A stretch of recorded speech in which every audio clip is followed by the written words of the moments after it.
பிதா குமாரன் பரிசுத்தாவி நாமத்தினாலே ஆமென். ஆராதனைக்கு ஆரம்பமாக நாம் அனைவரும் தேவனை நோக்கி ஜெபம் செய்வோம். சேனைகளின் கர்த்தர் பரிசுத்தர் பரிசுத்தர் என்று ஓயாமல் வான தூத சேனைகளினாலே துதியும் சோத்திரமும் பெற்றுக் கொண்டிருக்கின்ற திரியேக தெய்வமே, பரிசுத்தமான இந்த ஓய்வு நாளின் காலை நேரத்திற்காக நாங்கள் நன்றியோடு கூட ஸ்தோத்திரிக்கிறோம். ஆண்டவரே, உம்மை ஸ்தோத்திரிக்கின்றோம். கடந்த ஒரு வார காலம் உம்முடைய கிருபை எங்களோடு கூட இருந்து எங்களை பாதுகாத்து வழிநடத்தி இந்த பரிசுத்த ஓய்வு நாளின் காலை நேரத்தில் உம்முடைய சமூகத்தில் நாங்கள் கடந்து வரும்படியாக நீர் எங்களுக்கு பாராட்டிய எல்லா கிருபைகளுக்காக நாங்கள் உம்மை ஸ்தோத்திரிக்கிறோம். ஆண்டவரே, உம்மை ஸ்தோத்திரிக்கின்றோம். ஆராதனை துவக்கம் முதல் இறுதி மட்டுமாக உம்முடைய கிருபையின் பிரசன்னத்தால் நிறைத்தருளும். வந்திருக்கின்ற நாங்களும் வந்து கொண்டிருக்கின்ற உம்முடைய மக்களும் உம்முடைய ஆசீர்வாதத்தால் நிரப்பப்பட கிருபை தாரும் சுவாமி. ஆமென். ஆராதனைக்கு ஆரம்பமாக நாம் அனைவரும் எழுந்து 253வது பாமாலை 253. கர்த்தாவே, யுக யுகமாய் எம் துணையாயினீர், நீர் இன்னும் வருங்காலமாய் எம் நம்பிக்கை ஆவீர். 253வது பாமாலை எழுந்து பாடுவாம்.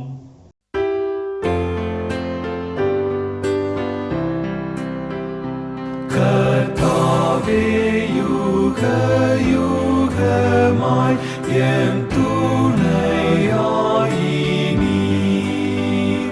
நீர் இன்னும் வரும் காலமாய் எம் நம்பிக்கையாவீர்.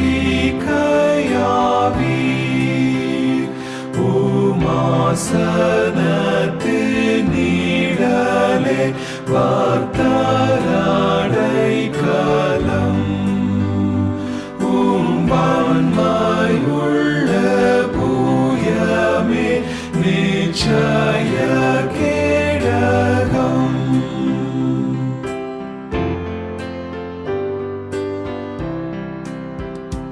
பூலோகம் உருவாகியே மலைகள் தோன்றுமுன், சுயம்புவாய் என்றும் நீரே மாறாபராபரன்.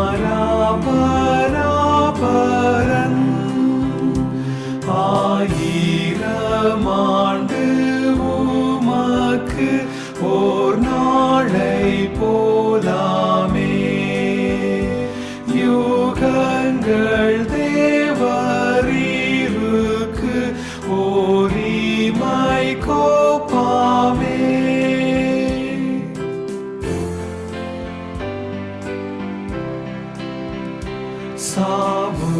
சாவுக்குள்ளான மானிடர் நீலைக்கவே மாட்டார், உலர்ந்த பூவை போலவர் உதிர்ந்து போகிறார்.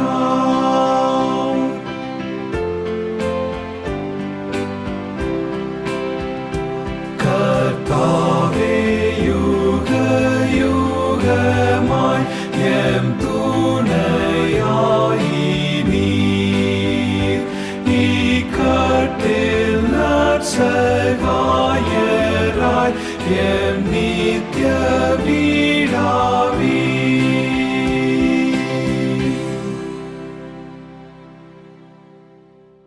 ஜெப புஸ்தகத்துல முதலாம் பக்கத்திலிருந்து தொடருவாம். பக்கம் 1. உங்கள் வஸ்திரங்களை அல்ல, உங்கள் இருதயங்களை கிழித்து உங்கள் தேவனாகிய கர்த்தரிடத்தில் திரும்புங்கள். அவர் இரக்கமும் மன உருக்கமும் நீடிய சாந்தமும் மிகுந்த கிருபையும் உள்ளவர். அவர் தீங்குக்கு மனஸ்தாபப்படுகிறவருமாய் இருக்கிறார். பக்கம் 2. நான் எழுந்து என் தாப்படத்திற்கு போய், தகப்பனே, பரத்துக்கு விரோதமாகவும் உமக்கு முன்பாகவும் பாவம் செய்தேன். இனிமேல் உடைய குமாரன் என்று சொல்லப்படுவதற்கு நான் பாத்திரன் அல்ல என்பேன். நமக்கு பாவம் இல்லை என்போமானால் நம்மை நாமே வஞ்சிக்கிறவர்களாயிருப்போம். சத்தியம் நமக்குள் இராது. நம்முடைய பாவங்களை நாம் அறிக்கையிட்டால் பாவங்களை நமக்கு மன்னித்து எல்லா நியாயத்தை நீக்கி நம்மை சுத்திகரிப்பதற்கு கர்த்தர் உண்மையும் நீதியும் உள்ளவராய் இருக்கிறார். பிரியமான சகோதரரே, நம்முடைய பரமபிதாவாகிய சர்வ வல்லமையுள்ள தேவனுடைய அளவில்லாத தயவினாலும் இரக்கத்தினாலும் பாவ மன்னிப்பை பெறுவதற்காக நாம் செய்த பலவிதமான பாவங்களையும் அக்கிரமங்களையும் அவர் சன்னதியில் மாயமாய் மறைத்துக் கொள்ளாமல் பணிவும் தாழ்மையும் துக்கமும் கீழ்ப்படிதலும் உள்ள இருதயத்தோடு அறிக்கையிட வேதவசனம் பற்பல வாக்கியங்களில் நம்மை ஏவுகிறது.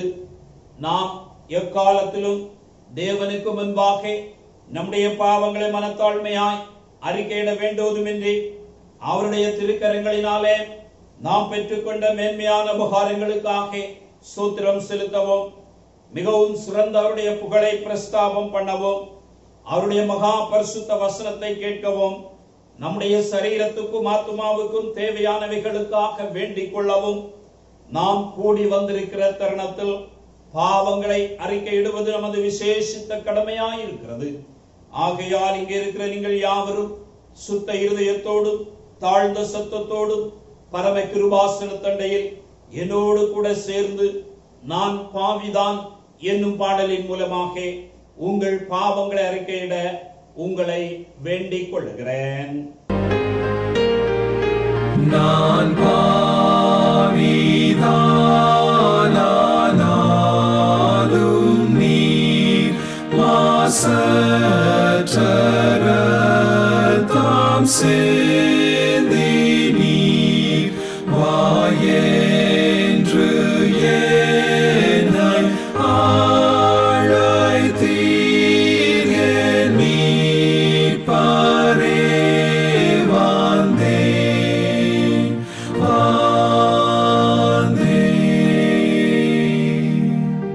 நான் பாவிதான் என் நெஞ்சிலே காராய் பிடித்து கேட்டேனே. என் காராய் நீங்க இப்போதே என் மீட்பரே வந்தேன்.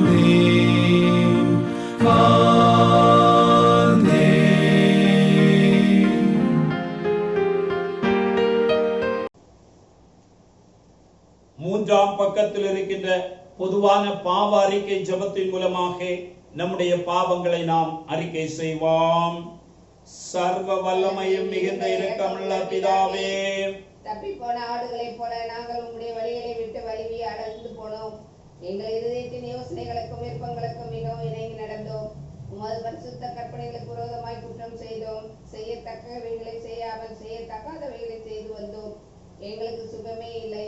ஆனாலும் ஆண்டவரே, தேவரீர் எங்கள் கர்த்தராகிய இயேசு கிறிஸ்துவின் மூலமாய் மனிதருக்கு அருளி செய்த வாக்குத்தத்தங்களின்படியே நிர்பாக்கியம் உள்ள குற்றவாளிகளாகிய எங்களுக்கு இறங்கும். தப்பிதங்களை அறிக்கையிடுகிற எங்கள் மேல் பொறுமையாயிரும். பாவத்தை நிமிர்ந்து புறப்படுகிற எங்களை சீர்படுத்தும். மிகவும் இரக்கமுள்ள பிதாவே, உம்முடைய பரிசுத்த நாமத்துக்கு மகிமை உண்டாகும்படி நாங்கள் இனி தேவ பக்தியும் நீதியும் தெரிந்த புத்தியுள்ளவராய் நடந்து வர இயேசு கிறிஸ்துவின் நிமித்தம் எங்களுக்கு கிருபை செய்தருளும்.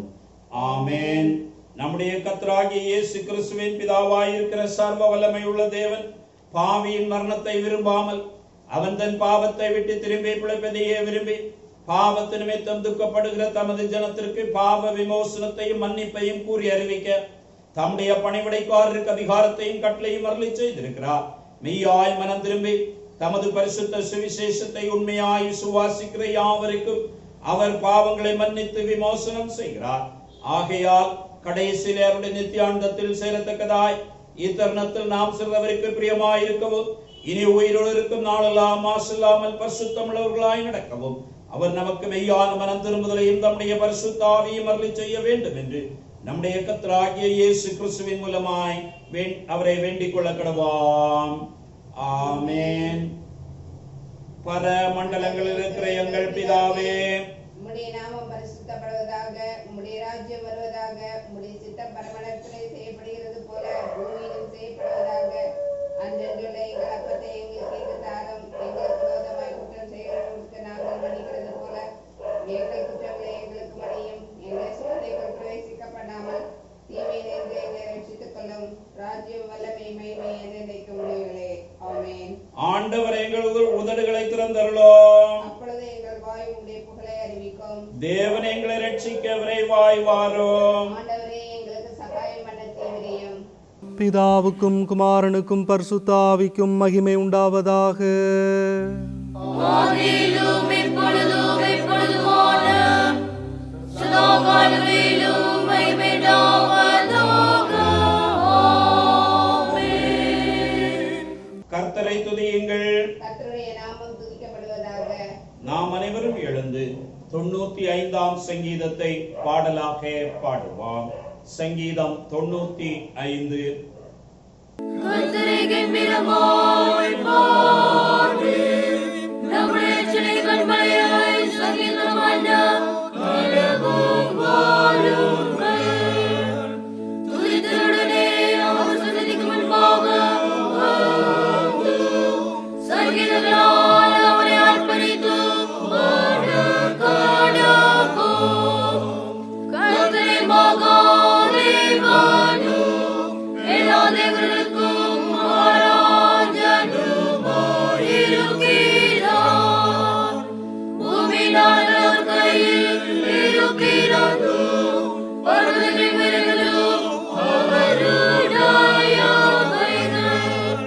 சமுத்திரமோடு அவரை உண்டாக்கினார்.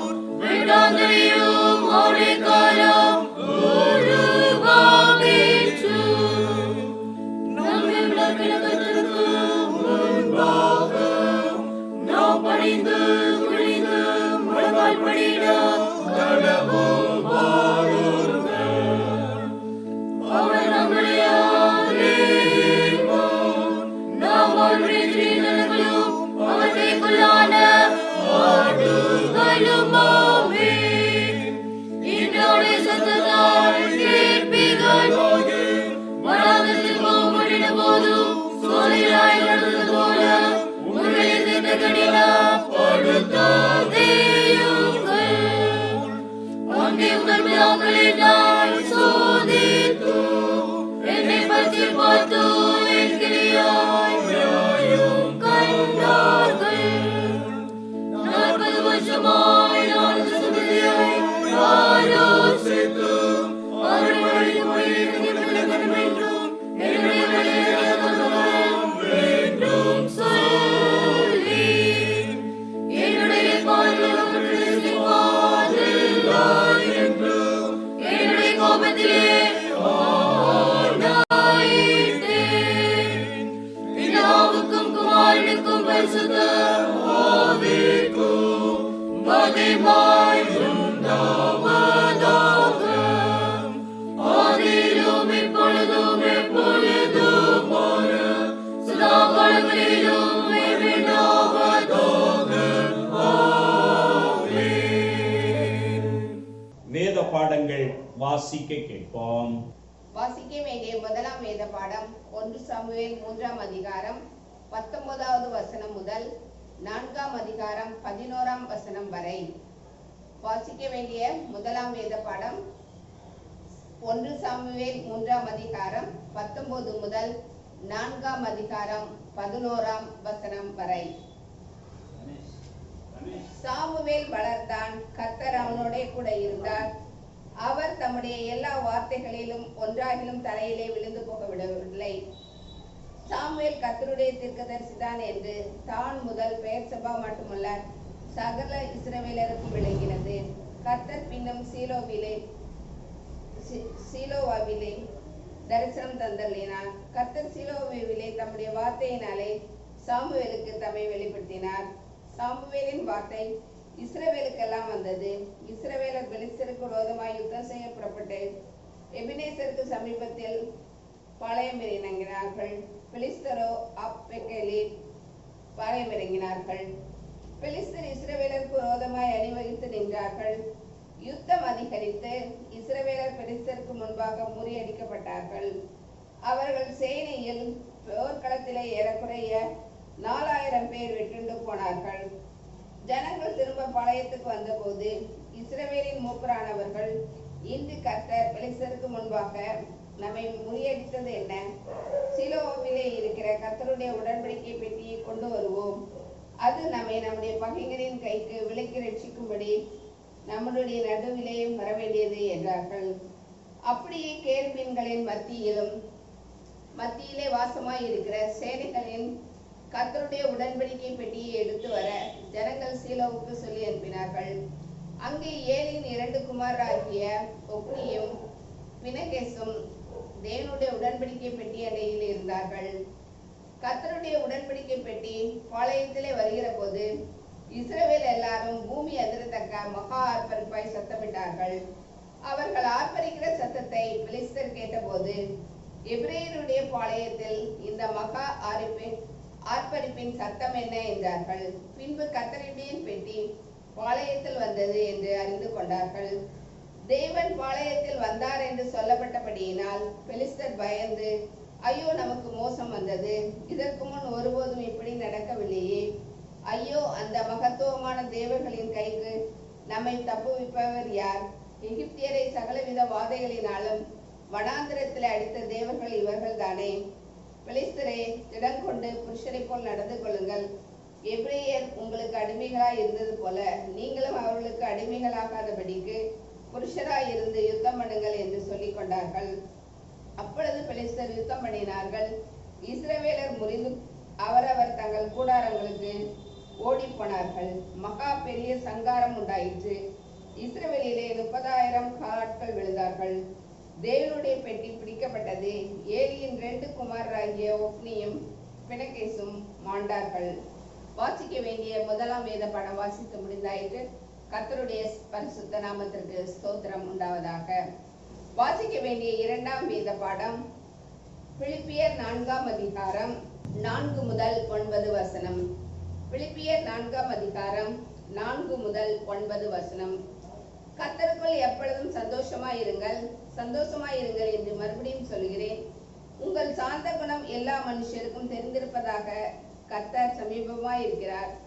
நீங்கள் ஒன்றுக்கும் கவலைப்படாமல் எல்லாவற்றையும் குறித்து உங்கள் விண்ணப்பங்களை ஸ்தோத்திரத்தோட கூடிய ஜெபத்தினாலும் வேண்டுதலினாலும் தேவனுக்கு தெரியப்படுத்துங்கள். அப்பொழுது எல்லா புத்திக்கும் மேலான தேவ சமாதானம் உங்கள் இருதயங்களையும் உங்கள் சிந்தைகளையும் கிறிஸ்து இயேசுக்குள்ளாக காத்துக்கொள்ளும். கடைசியாக சகோதரரே, உண்மையுள்ளவைகள் எவைகளோ, ஒழுக்கம் உள்ளவைகள் எவைகளோ, நீதி உள்ளவைகள் எவைகளோ, கற்புள்ளவைகள் எவைகளோ, அன்புள்ளவைகள் எவைகளோ, நற்கீர்த்தி உள்ளவைகள் எவைகளோ, புண்ணியம் எதுவோ, புகழ் எதுவோ, அவைகளை சிந்தித்துக் கொண்டிருங்கள். நீங்கள் என்னிடத்தில் கற்று அடைந்தும் கேட்டும் கண்டும் இருக்கிறவைகள் எவைகளோ அவைகளை செய்யுங்கள். அப்பொழுது சமாதானத்தின் தேவன் உங்களோடு இருப்பார். வாசிக்க வேண்டிய இரண்டாம் வேத பாடம் வாசித்து முடித்தாயிற்று. கர்த்தருடைய பரிசுத்த நாமத்திற்கு ஸ்தோத்திரம் உண்டாவதாக. ஆமென். நாம் அனைவரும் எழுந்து 100ஆம் சங்கீதத்தை பாடலாக பாடுவோம்.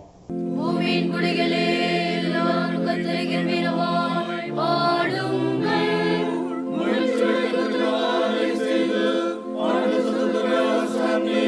தேவன் வாருங்கள். கர்த்தரை தேடுங்கள். நாம் அல்ல, அவரே நம்மை உண்டாக்கினார்.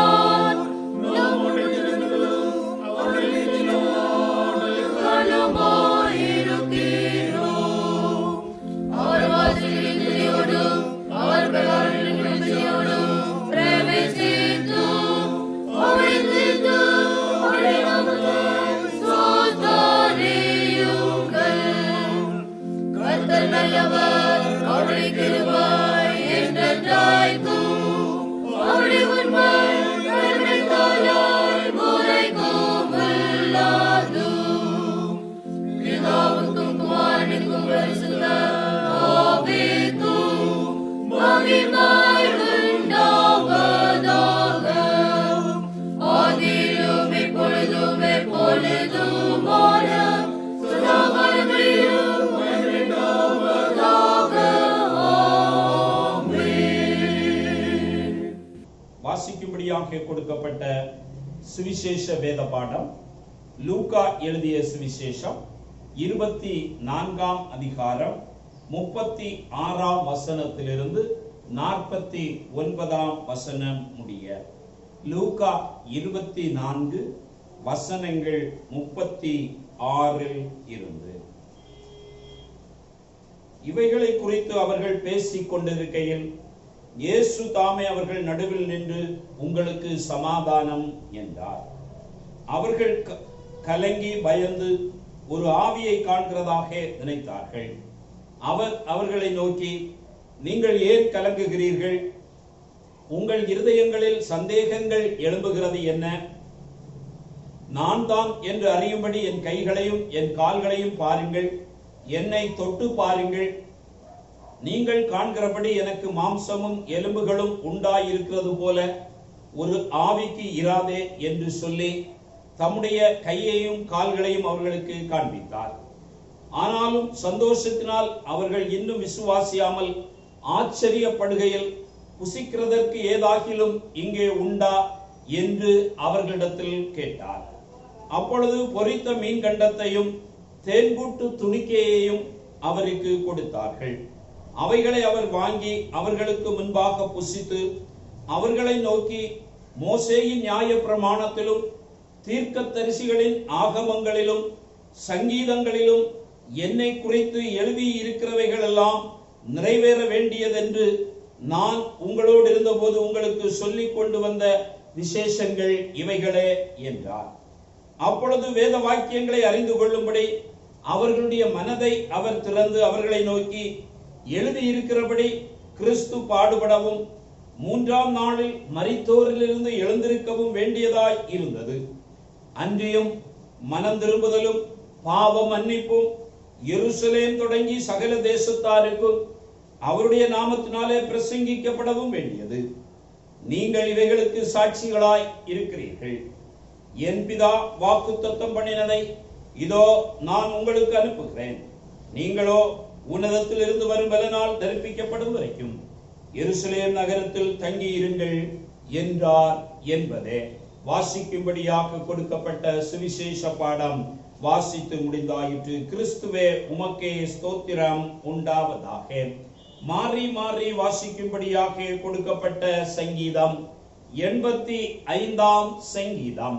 சங்கீதம் 85.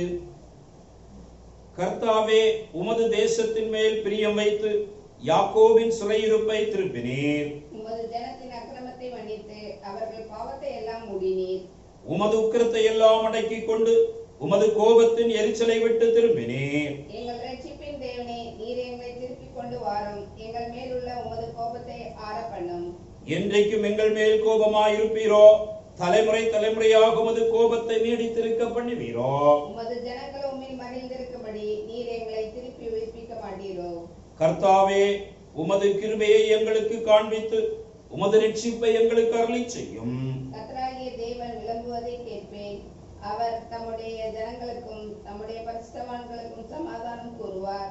அவர்களோ மதிக்கீட்டுக்கு திரும்பாதிருப்பார்களாக. நம்முடைய தேசத்தின் மகிமை வாசமாயிருக்கும்படி அவருடைய ரட்சிப்பு அவருக்கு பயந்திருக்கிறவர்களுக்கு சமீபமாயிருக்கிறது. கிருபையும் சத்தியமும் ஒன்றே ஒன்று சந்திக்கும். நீதியும் சமாதானம் ஒன்றே ஒன்று முத்தம் செய்யும். சத்தியம் பூமியிலிருந்து முளைக்கும், நீதி வானத்திலிருந்து தாழ பார்க்கும். கர்த்தர் நன்மையானதை தருவார். நம்முடைய தேசமும் தன் பலனை கொடுக்கும். அனைவரும் சேர்ந்து சொல்லுவோம். நீதி அவருக்கு முன்னாக சென்று அவருடைய அடிச்சூடுகளின் வழியிலே நம்மை நிறுத்தும். பிதாவுக்கும் குமாரனுக்கும் பரிசுத்த ஆவிக்கும் மகிமை உண்டாவதாக. ஆதியிலும் இப்பொழுதும் எப்பொழுதுமான சதா காலங்களிலும் உண்டாவதாக. ஆமென். ஜெபம் பண்ண கடவாம். அன்பின் ஆண்டவரே, மகிழ்ச்சியான பரிசுத்தமான ஓய்வு நாளுக்காக நாங்கள் நன்றியோடு கூட ஸ்தோத்திரிக்கிறோம். ஆண்டவரே, உம்மை ஸ்தோத்திரிக்கின்றோம். இந்த பரிசுத்தமான ஓய்வு நாளின் காலை நேரத்தில் நாங்கள் உம்முடைய ஆலய பிரகாரங்களிலே வரும்படியாக, உம்மை தொழுது தோத்திரிக்கும்படியாக, எங்களுடைய ஜெப விண்ணப்பங்களை ஏறெடுக்கும்படியாக நீர் எங்களுக்கு பாராட்டிய எல்லா கிருபைகளுக்காக நாங்கள் உம்மை ஸ்தோத்திரிக்கிறோம். ஆண்டவரே, உம்மை ஸ்தோத்திரிக்கின்றோம். ஆண்டவரே, இந்த நாளில் எங்களுடைய திருச்சபைக்காக ஜெபிக்கிறோம். திருச்சபையின் குடும்பங்களுக்காக ஜெபிக்கிறேன். ஆண்டவரே, ஒவ்வொரு குடும்பத்தோடும் நம்முடைய கிருபையும் பாதுகாவலும் தங்கி இருக்க வேண்டுமாறு ஜெபிக்கிறோம். ஆண்டவரே, திருச்சபையின் ஊழியங்களுக்காக ஜெபிக்கிறோம். ஒவ்வொரு ஊழியங்களும் ஆண்டவரே விரைவிலே இந்த லாக்டவுன் கடந்து செல்லவும் ஆண்டவரே தொடர்ந்து நடைபெறவும் அன்பின் ஆண்டவர் கிருபை செய்தருள வேண்டுமாறு செபிக்கிறோம். ஆலயத்தினுடைய கட்டுமான பணிகளுக்காக செபிக்கிறோம். ஆண்டவரே துவங்க இருக்கின்ற பணிகளில உம்முடைய கிருபை கூட தங்கி இருக்க வேண்டுமாறு செபிக்கிறோம். ஆண்டவரே திருச்சபையின் ஒவ்வொரு குடும்பங்களுக்காக செபிக்கிறோம். பெரியவர்களுக்காக, வாலிபர்களுக்காக, சிறுவர்களுக்காக, திருச்சபையின் மூப்பர்களுக்காக செபிக்கிறோம். ஆண்டவரே உம்முடைய கிருபை ஒவ்வொரு பிள்ளைகளோடும் கூட தங்கி இருந்து ஆசீர்வதித்து வழிநடத்த வேண்டுமாறு செபிக்கிறோம். எங்களுடைய பேராயத்திற்காக செபிக்கிறோம். ஆண்டவரே கடந்த காலங்களிலே இம்மட்டும் உம்முடைய ஊழியங்கள் ஒவ்வொன்றும் ஆண்டவரே தங்கு தடையின்றி நடைபெற நீர் பாராட்டிய கிருபைகளுக்காக உமக்கு நன்றி. அருமையான ஊழியர்களுடைய தேவைகளை சந்தித்தீர், உமக்கு ஸ்தோத்திரம். ஒவ்வொரு விதத்திலும் ஆண்டவரே உம்முடைய கிருபை எங்களுடைய திருச்சபையின் பிள்ளைகளை பாதுகாத்து வழிநடத்தியதற்காக உமக்கு ஸ்தோத்திரம் செலுத்துகின்றோம்.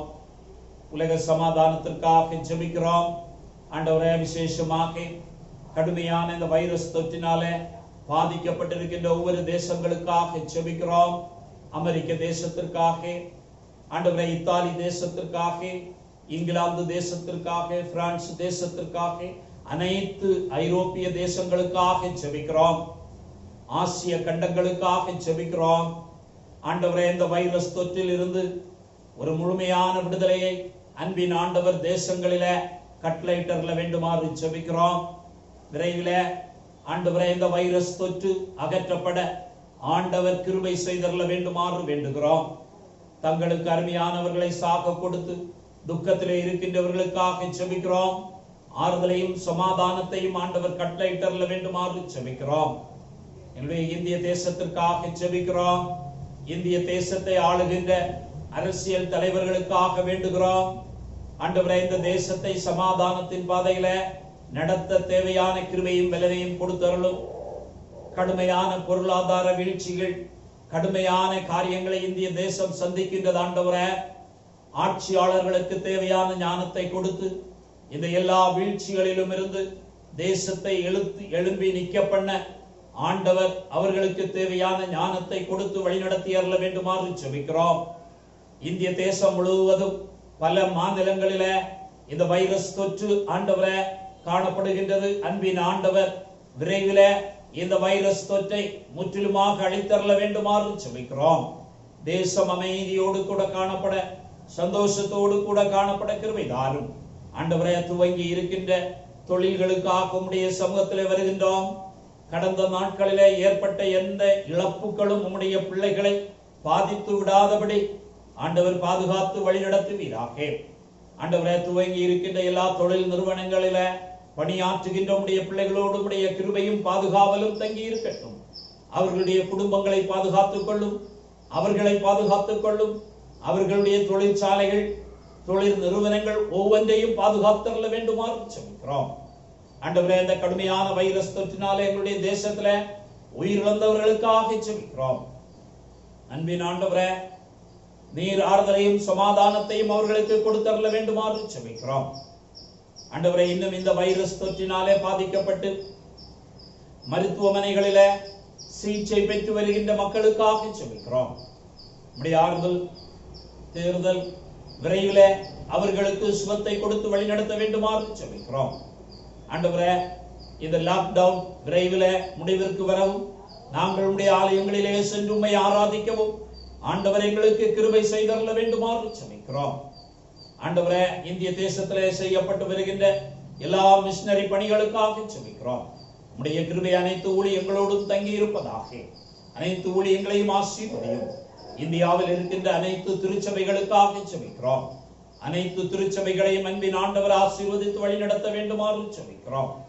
ஆண்டவரே கடுமையான கோடை காலங்கள், இந்த கோடை காலங்களில கோடை காலத்திற்குரிய வியாதிகளில் இருந்து நீர் எங்களை பாதுகாத்துக் கொள்ள வேண்டுமாறு ஜெபிக்கிறோம். தொடர்ந்து பலப்படுத்தும். நாங்கள் கேட்க போகின்ற வேத வசனங்களை எங்களுக்கு ஆசீர்வதித்து தருவீராக. அவைகளின் மூலமாக உடைய தூய நாம மகிமையடைய எங்களுக்கு கிருபை தாரும். இயேசுவின் மூலம் ஜெபங்களும் நல்ல பிதாவே, ஆமென். நாம் அமர்ந்தவாறு கிறிஸ்தவ கீர்த்தனைகளிலே 382வது கீர்த்தனை. கீர்த்தனை 382. எந்த காலத்திலும் எந்த நேரத்திலும் நன்றியால் உம்மை நான் துதிப்பேன், இயேசுவே உம்மை நான் துதிப்பேன். 382வது கீர்த்தனை. அமர்ந்தவாறே பாடுவோம்.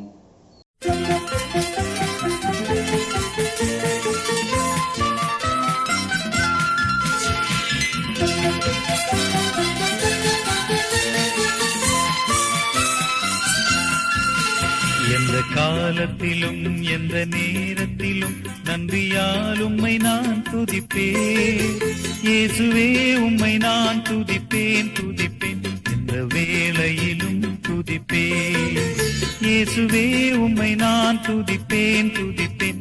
எந்த வேளையிலும் துதிப்பேன். எந்த காலத்திலும் எந்த நேரத்திலும் நன்றியால் உம்மை நான் துதிப்பேன், இயேசுவே உம்மை நான் துதிப்பேன் துதிப்பேன். எந்த வேளையிலும் துதிப்பேன், இயேசுவே உம்மை நான் துதிப்பேன் துதிப்பேன். எந்த வேளையிலும் துதிப்பேன்.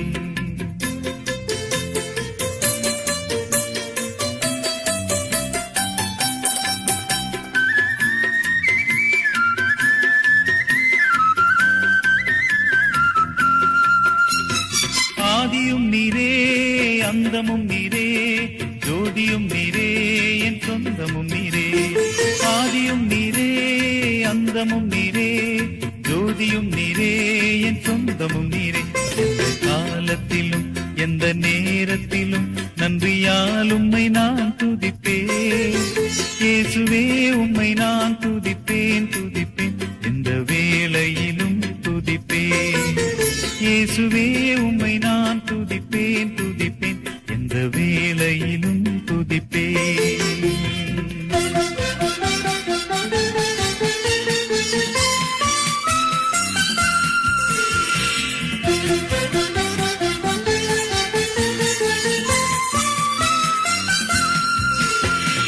வாழ்விலும் நீரே, தாழ்விலும் நீரே, பாதையில் நீரே, என் பாதையில் நீரே. வாழ்விலும் நீரே, தாழ்விலும் நீரே, வாதையில் நீரே, என் பாதையில் நீரே. எந்த காலத்திலும் எந்த நேரத்திலும் நன்றியால் உம்மை நான் துதிப்பேன், இயேசுவே உம்மை நான் துதிப்பேன் துதிப்பேன். எந்த வேளையிலும் துதிப்பேன், இயேசுவே உம்மை நான் துதிப்பேன் துதிப்பேன். எந்த வேளையிலும் துதிப்பேன்.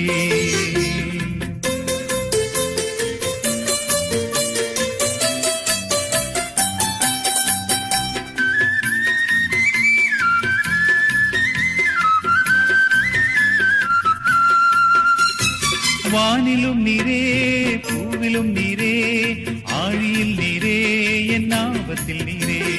வானிலும் நீரே, பூவிலும் நீரே, ஆழியில் நீரே, என் ஆபத்தில் நீரே. எந்த காலத்திலும் எந்த நேரத்திலும் நன்றியால் உம்மை நான் துதிப்பேன், இயேசுவே உம்மை நான் துதிப்பேன் துதிப்பேன். எந்த வேளையிலும் துதிப்பேன், இயேசுவே உம்மை நான் துதிப்பேன் துதிப்பேன். எந்த வேளையிலும் துதிப்பேன்.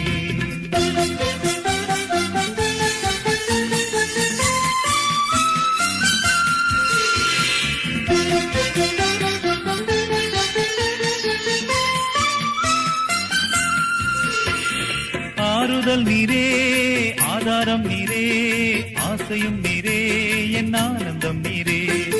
ஆறுதல் நீரே, ஆதாரம் நீரே, ஆசையும் நீரே, என் ஆனந்தம் நீரே. எந்த காலத்திலும் எந்த நேரத்திலும் நன்றியால் உம்மை நான் துதிப்பேன், இயேசுவே உம்மை நான் துதிப்பேன் துதிப்பேன். எந்த வேளையிலும் துதிப்பேன், இயேசுவே உம்மை நான் துதிப்பேன் துதிப்பேன். எந்த வேளையிலும் துதிப்பேன்.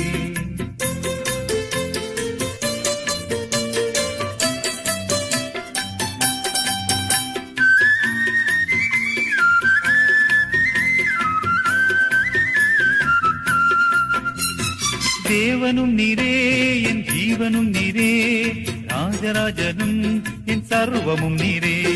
தேவ தேவனும் நீரே என் ஜீவனும் நீரே, ராஜராஜனும் என் சர்வமும் நீரே.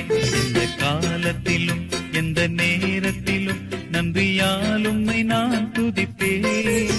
இயேசுவே உம்மை நான் துதிப்பேன் துதிப்பேன், எந்த வேளையிலும் துதிப்பேன். இயேசுவே உம்மை நான் துதிப்பேன் துதிப்பேன், எந்த வேளையிலும் துதிப்பேன். எந்த காலத்திலும் எந்த நேரத்திலும் நன்றியால் உம்மை நான் துதிப்பேன். இயேசுவே உம்மை நான் துதிப்பேன் துதிப்பேன், எந்த வேளையிலும் துதிப்பேன். இயேசுவே உம்மை நான் துதிப்பேன் துதிப்பேன், எந்த வேளையிலும் துதிப்பேன். நமது ஆண்டவராகிய இயேசு கிறிஸ்துவிடமிருந்தும் பிதாவாகிய தேவனிடமிருந்தும் உங்களுக்கு கிருபையும் சமாதானமும் உண்டாவதாக. இருந்தவாறே நாம் தலைகளை வணங்கி ஜெபிப்போம். ஜீவனுள்ள தேவனே,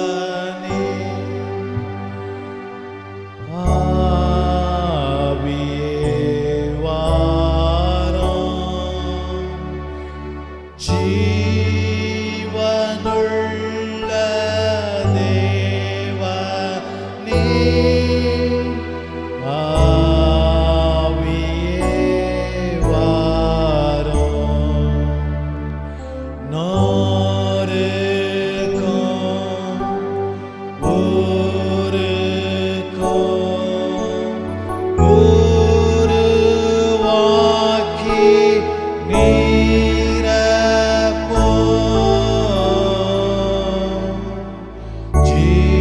ஜீவனுள்ள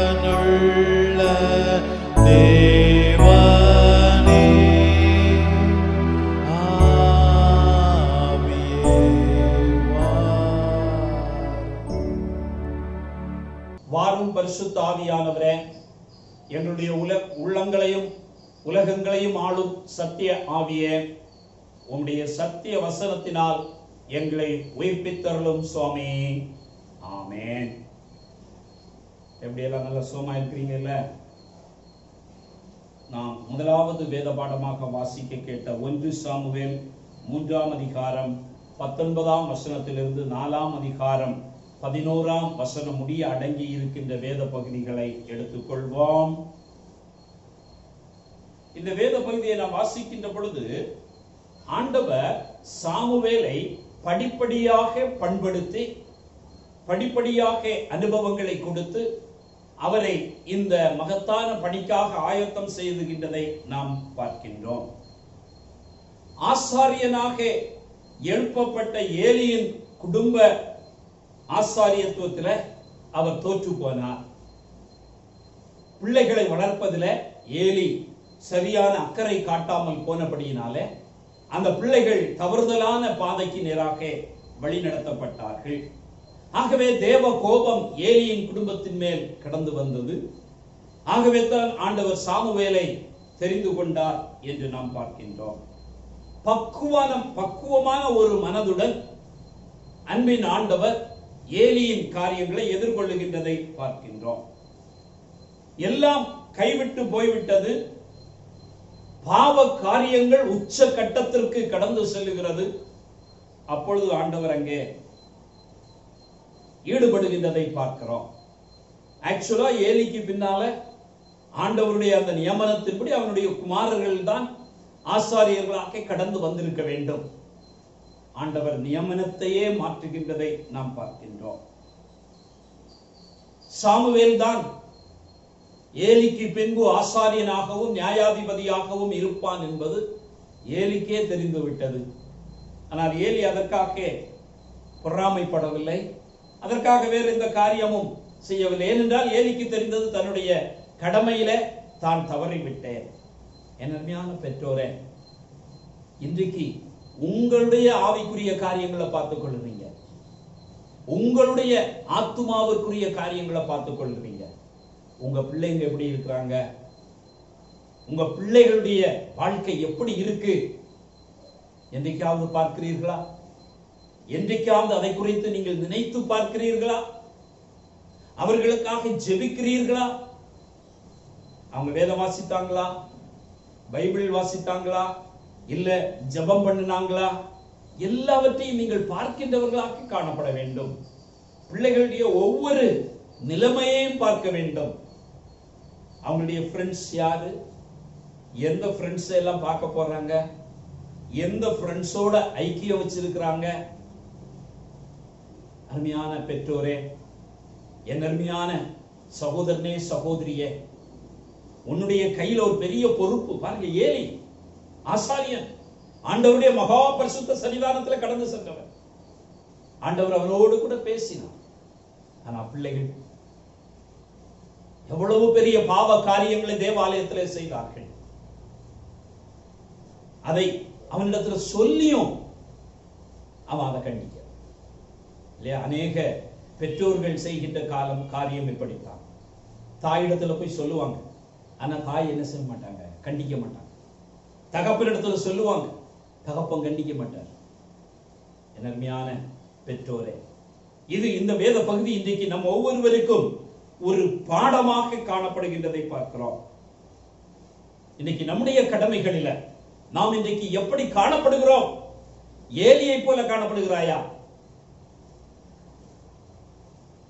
இன்றைக்கு தியானிக்கும்படியாக கொடுக்கப்பட்ட பொருள் இஸ்ரவேலர் செய்த தவறுகள். இஸ்ரவேலர் செய்த தவறுகள் இல்லையா? அந்த ஒரு சின்ன தவறு, அதைத்தான் வாசிக்க கேட்ட வேத பகுதியை நீங்கள் வாசிக்கிற சமயத்திலேயே நீங்கள் அதை புரிந்து கொள்ள முடியும். அது என்ன தவறு என்று பார்ப்போம். வாசிங்கள் 1 சாமுவேல் 4ஆம் அதிகாரம் 1ஆம் வசனம். சாமுவேலின் வார்த்தை இஸ்ரவேலுக்கு எல்லாம் வந்தது. இஸ்ரவேலர் பெலிஸ்தருக்கு விரோதமாய் யுத்தம் செய்ய புறப்பட்டு எபினேசருக்கு சமீபத்தில் பாளையம் இறங்கினார்கள். பெலிஸ்தரோ ஆப்பெக்கிலே பாளையம் இறங்கினார்கள். முதலாவது புறப்பட்டனர். சாமுவேல் தீர்க்கதரிசி உடைய வார்த்தைகளால் எழுச்சி அடைந்தார்கள். பெலிஸ்தரோடு கூட யுத்தம் செய்வதற்கு புறப்படுகின்றார்கள். அங்க என்ன தவறு செய்தாங்க? தேவ ஆலோசனையை பெறவில்லை. இல்லைன்னா ஆண்டவர்கிட்ட போய், ஆண்டவரே நாங்கள் பெலிஸ்தரோடு யுத்தம் செய்ய போகலாமா என்று அவர்கள் ஆலோசனை பெறவில்லை, புறப்பட்டார்கள். 2வது வசனம் வாசிங்க. பெலிஸ்தர் இஸ்ரவேலுக்கு விரோதமாய் அணிவகுத்து நின்றார்கள். யுத்தம் அதிகரித்து இஸ்ரவேலர் பெலிஸ்தருக்கு முன்பாக முறியடிக்கப்பட்டார்கள். இஸ்ரவேலர் பெலிஸ்தருக்கு முன்பாக முறியடிக்கப்பட்டார்கள். இவங்க யுத்தத்துக்கு போனாங்க. சாமுவேல் சொல்லிவிட்டார். ஆனா யார்கிட்ட போய் கேட்கல? தேவன்கிட்ட போய் கேட்கல. படைபலத்தை நம்பினார்கள், பணபலத்தை நம்பினார்கள், தோல்வியை சந்தித்தார்கள். படைபலமோ பணபலமோ பாதுகாப்பு பலமோ தேவ அனுமதி இல்லை என்றால் அவைகள் தோல்வியிலே முடிவடையும் என்று நாம் பார்க்கின்றோம். ஒருவேளை விஞ்ஞானம் உயர்ந்து இன்னைக்கு காணப்படலாம். விஞ்ஞானத்துக்கு அடிப்படையில பாதுகாவலை இன்னைக்கு மனிதன் தேடி வைத்திருக்கலாம். ஆனால் கண்ணுக்கு தெரியாத ஒரு வைரஸ் இல்லையா, உலகத்தையே இன்றைக்கு ஆட்டி படைத்துக் கொண்டிருக்கின்றதை பார்க்கிறோம். என் அருமையான தேவனுடைய பிள்ளைகளே, ஆண்டவருடைய சித்தத்தின்படி, ஆண்டவருடைய வழி நடத்துதலின்படி உங்களுடைய காரியங்களை நீங்கள் செய்கின்ற பொழுது உங்களுடைய வாழ்க்கையில நீங்கள் ஆசீர்வாதத்தை பெற்றுக்கொள்ள முடியும். ஏதோ ஒரு எழுச்சி, ஏதோ மனதில் வந்த ஒரு உத்வேகத்தினால புறப்பட்டு செல்வீர்கள் என்றால் இஸ்ரவேலரை போல தோல்வியை தான் சந்திக்க முடியும். ஏன் தோல்வி? அதான் அங்கு கேட்கப்படுகின்ற கேள்வி. நல்ல படை வீரர்கள், நல்ல யுத்தத்தை வழிநடத்தக்கூடியவர்கள், யுத்த சம்பன்னர்கள் அங்கே இருக்கின்றார்களே, ஏன் அந்த தோல்வி? வாசியுங்கள் சங்கீதம் 44ஆம் சங்கீதம் 9ஆம் வசனம். நீர் எங்களை தள்ளிவிட்டு நாண பண்ணுகிறீர், எங்கள் சேனைகளுடனே செல்லாதிருக்கிறீர். சேனைகளோடு செல்லாதிருந்து இருக்கிறீர். ஆண்டவர் அவர்களுடைய சேனையோடு கூட செல்லவில்லை.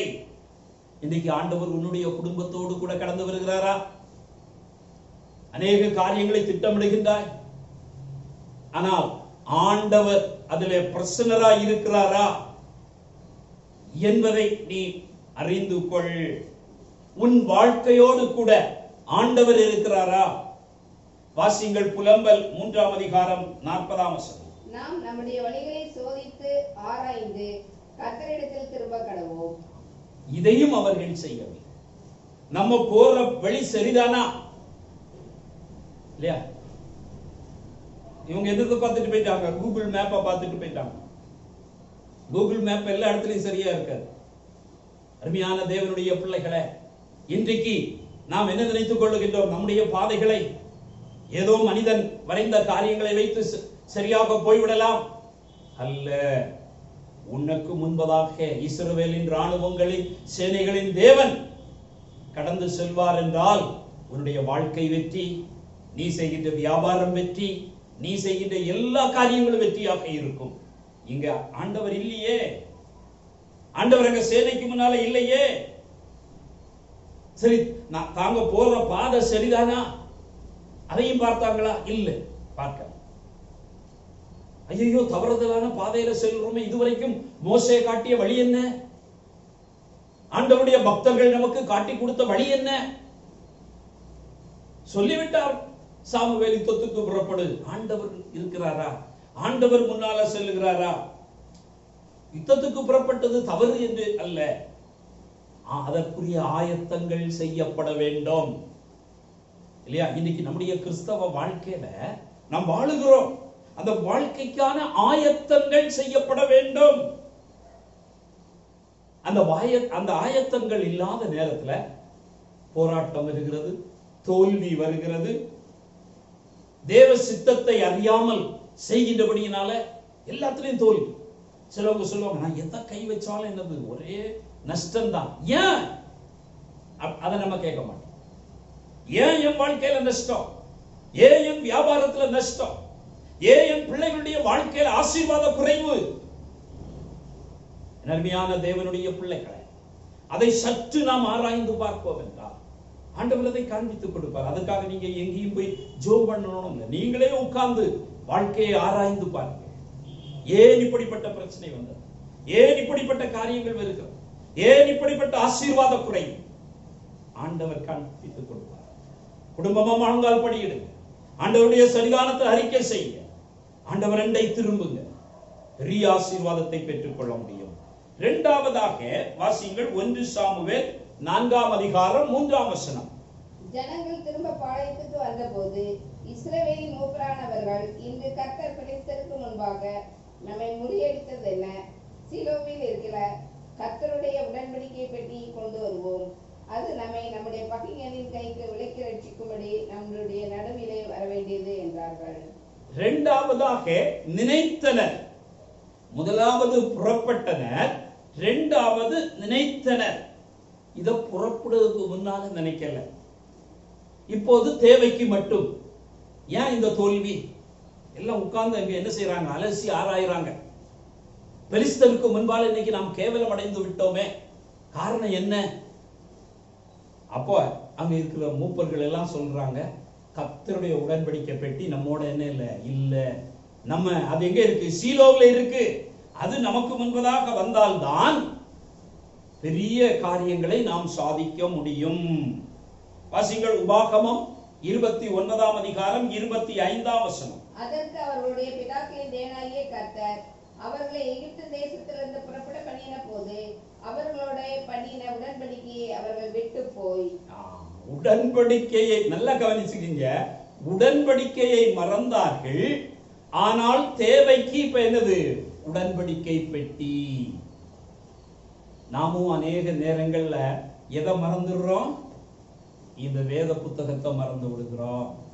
ஆனா தேவை வர்ற நேரத்துல என்ன நினைக்கிறோம்? இந்த வேத புத்தகத்தை நம்மோடு இருந்தால் பெரிய வெற்றி நாம் கிடைத்து விடும். இந்த வேத புத்தகத்தை அப்பதான் தேட ஆரம்பிப்பாங்க. அதுவரைக்கும் இந்த உடன்படிக்கை பெட்டியை யாரும் பார்ப்பதில்லை.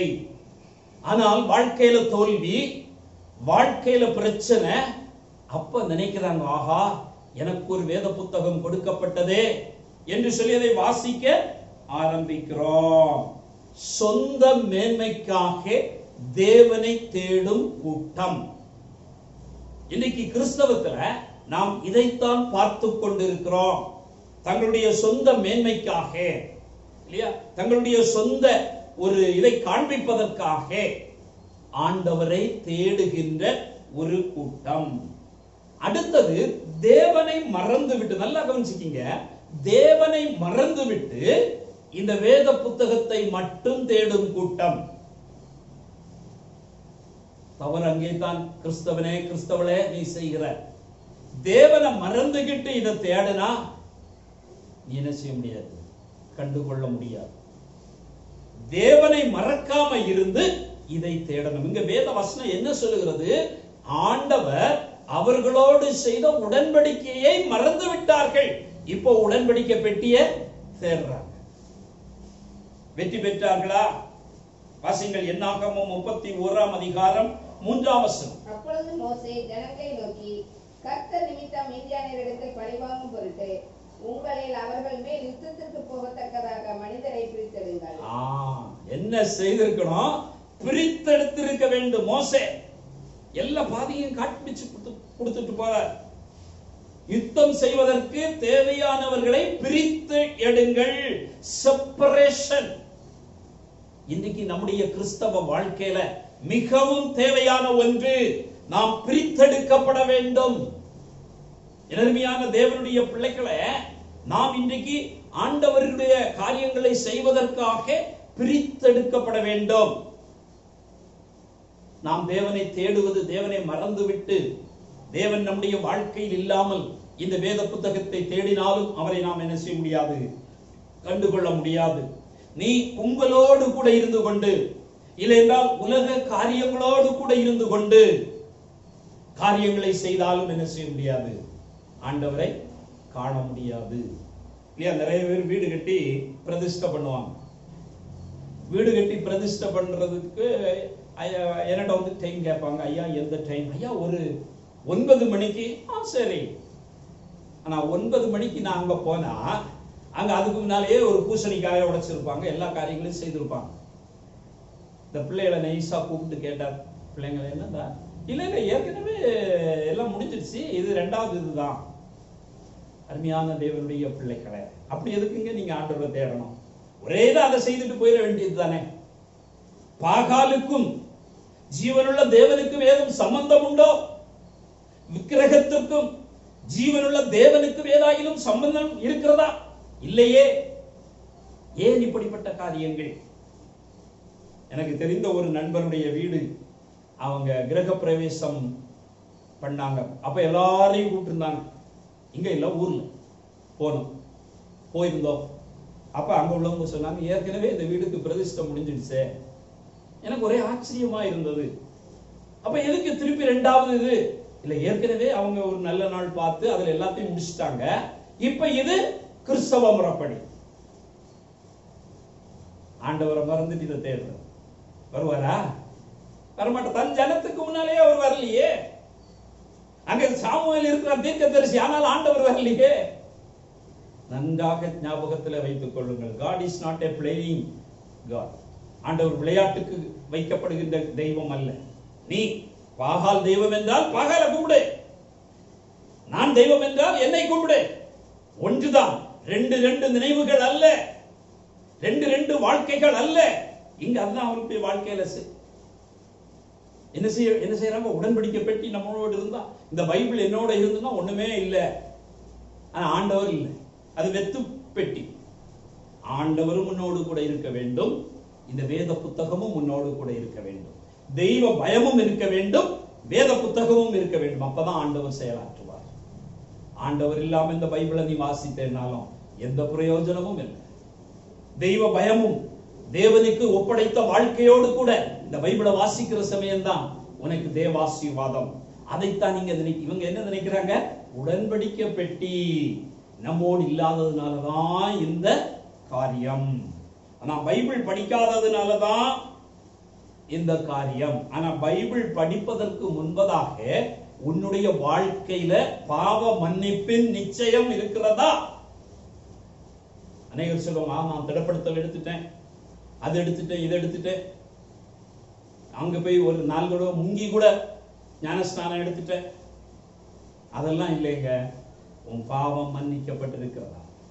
உன் பாவங்கள் மன்னிக்கப்பட்டது என்கின்ற அந்த நிச்சயம், அஷூரன்ஸ் உன்னுடைய வாழ்க்கையில இருக்கும் என்றால் அதுதான் உண்மையான ஒரு. அதை பற்றி நினை, என்னுடைய பாவ வாழ்க்கையை குறித்து நினை, உன்னுடைய பாவ காரியங்களை குறித்து நினை. நாம் தேவனை தேடுகின்ற பொழுது இந்த மக்கள் தேவைக்கு தேடினாங்க. அது கூட சரியா போய் தேடல. உடன்படிக்கை பெட்டிய கொண்டு வந்து அதை செய்துட்டால் எல்லாம் சரியா இருக்கும். உடன்படிக்கை பெட்டி நமக்கு முன்னால போனா எல்லாம் நல்லா இருக்கும். பாஸ்டர் வந்து ஜோம் பண்ணிட்டா எல்லாம் நல்லா இருக்கும், நான் எப்படியும் வாழ்ந்துக்கலாம். பாஸ்டர் வந்து சிலுவை போட்டுட்டாருன்னா எல்லாம் நல்லா இருக்கும். இதுதான் இன்றைக்கு நம்முடைய எண்ணங்கள், இன்றைக்கு நம்முடைய காரியங்களாக இன்றைக்கு காணப்படுகின்றதை பார்க்கிறோம். அது அல்ல, அது அல்ல. நாம் நினைக்க வேண்டும், ஆண்டவர் என்னோடு கூட இருக்க வேண்டும், ஆண்டவர் என்னோடு கூட வர வேண்டும். தேவைக்கு மட்டும் ஆண்டவரை தேடாது. அதுலனாலதான் கிறிஸ்தவன் தோல்வி, அதுலதான் ஒரு விசுவாசி தோல்வி அடைகிறான். எப்போது ஆண்டவரை தேடுகின்றவர்களாக இருங்கள். பிரச்சனைகள் வருகின்ற பொழுது மட்டுமல்ல. ஆனா பொதுவா நம்ம கிறிஸ்தவ வாழ்க்கையில பிரச்சனை வந்தோடனே என்ன செய்திருவோம்? சர்ச்சைக்கு வரமாட்டோம். நம்ம என்ன நினைக்கிறோம்? நான் சர்ச்சைக்கு வரலன்னா எமக்கு இந்த பிரச்சனை இல்லை. அது யாங்க நீங்க வரல? ரொம்ப பிரச்சனைங்க. பிரச்சனை வரச்சுனாங்க நீங்க சர்ச்சைக்கு ஜாஸ்தி வந்து ஆண்டவருடைய சமூகத்துல காத்து கிடந்து அந்நாள் பாருங்க, இருதயத்தை ஆண்டவருடைய சமூகத்துல வந்து ஊற்றினாள். அப்பதான் ஆலயத்திற்கு ஜாஸ்தியாக நீங்கள் வர வேண்டும், ஜெபிக்க வேண்டும். தேவைக்கு ஆண்டவரை தேடாதுங்கள் இருங்கள். தேவைக்கு தேடுகின்ற பொழுது தோல்வியை தான் காண்பீர்கள். ஒரு முறை அருமையான ஒரு நம்முடைய திருச்சபையில எனக்கு தெரிந்த ஒரு கிறிஸ்தவ குடும்பத்தினர் எனக்கிட்ட ஒரு காரியத்தை பகிர்ந்து கொண்டார்கள். என்னன்னா, ஐயா, என்னுடைய பையனை நாங்க மெடிக்கல் காலேஜ் தான் படிக்க வைக்கணும்னு சொல்லி அதற்காக நல்லா ஜோம் பண்ணி பிரதர் டிஜிஎஸ் தினகரண்டெல்லாம் போய் ஜோம் பண்ணோம், காணிக்க கொடுத்து ஜோம் பண்ணோம். ஆனா என் பையன் அதற்குரிய மார்க்கை எடுக்கலையே. அப்ப நான் சிரிச்சுக்கிட்டே சொன்னேன், நீங்க டிஜிஎஸ் போய் தேடினீங்க, நீங்களா பண்ணீங்க, ஆண்டவருக்கு சித்தம் இருக்குதான்னு கேட்டீங்களா? உங்க பையன் டாக்டர் ஆவதற்கு ஆண்டவருடைய சித்தம் இருக்கிறதா? இல்லையா? ஊழியனை தேடாதுங்க, ஜெபிக்கிறவர்களை தேடாதுங்க, முதல்ல அவரை தேடுங்க. அவர் இதற்கு ஓகே சொல்லுகிறாரா? அந்த படைக்கு முன்னால வருகிறாரா? அவருடைய சமூகம் முன்னால வருகிறதா? இதையெல்லாம் பார்த்து நாம் காரியங்களை செய்ய வேண்டும். மூன்றாவதாக வாசிங்கள் 1 சாமுவேல் 4ஆம் அதிகாரம் 4-5 வசனங்கள். அப்படியே கேருபீன்களின் மத்தியிலே வாசமாயிருக்கிற சேனைகளின் கர்த்தருடைய உடன்படிக்கை பெட்டியை எடுத்து வர ஜனங்கள் சீலோவாவுக்கு சொல்லி அனுப்பினார்கள். அங்கே ஏலியின் 2 குமாரராகிய ஒப்னேயும் பினெகாசும் தேவனுடைய உடன்படிக்கை பெட்டி அண்டையில் இருந்தார்கள். கர்த்தருடைய உடன்படிக்கை பெட்டி பாளையத்திலே வருகிற போது இஸ்ரவேல் எல்லாரும் பூமி அதிரத்தக்கதாக மகா ஆர்ப்பரிப்பாய் சத்தமிட்டார்கள். மூன்றாவதாக நம்பினர். முதலாவது புறப்பட்டனர், இரண்டாவது நினைத்தனர், மூன்றாவது நம்பினர். என்ன நம்பினார்கள்?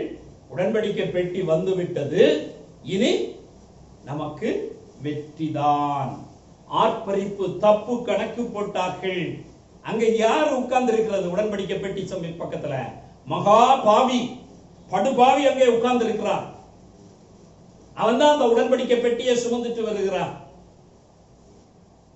ஆண்டவருடைய கிருபை வருமா?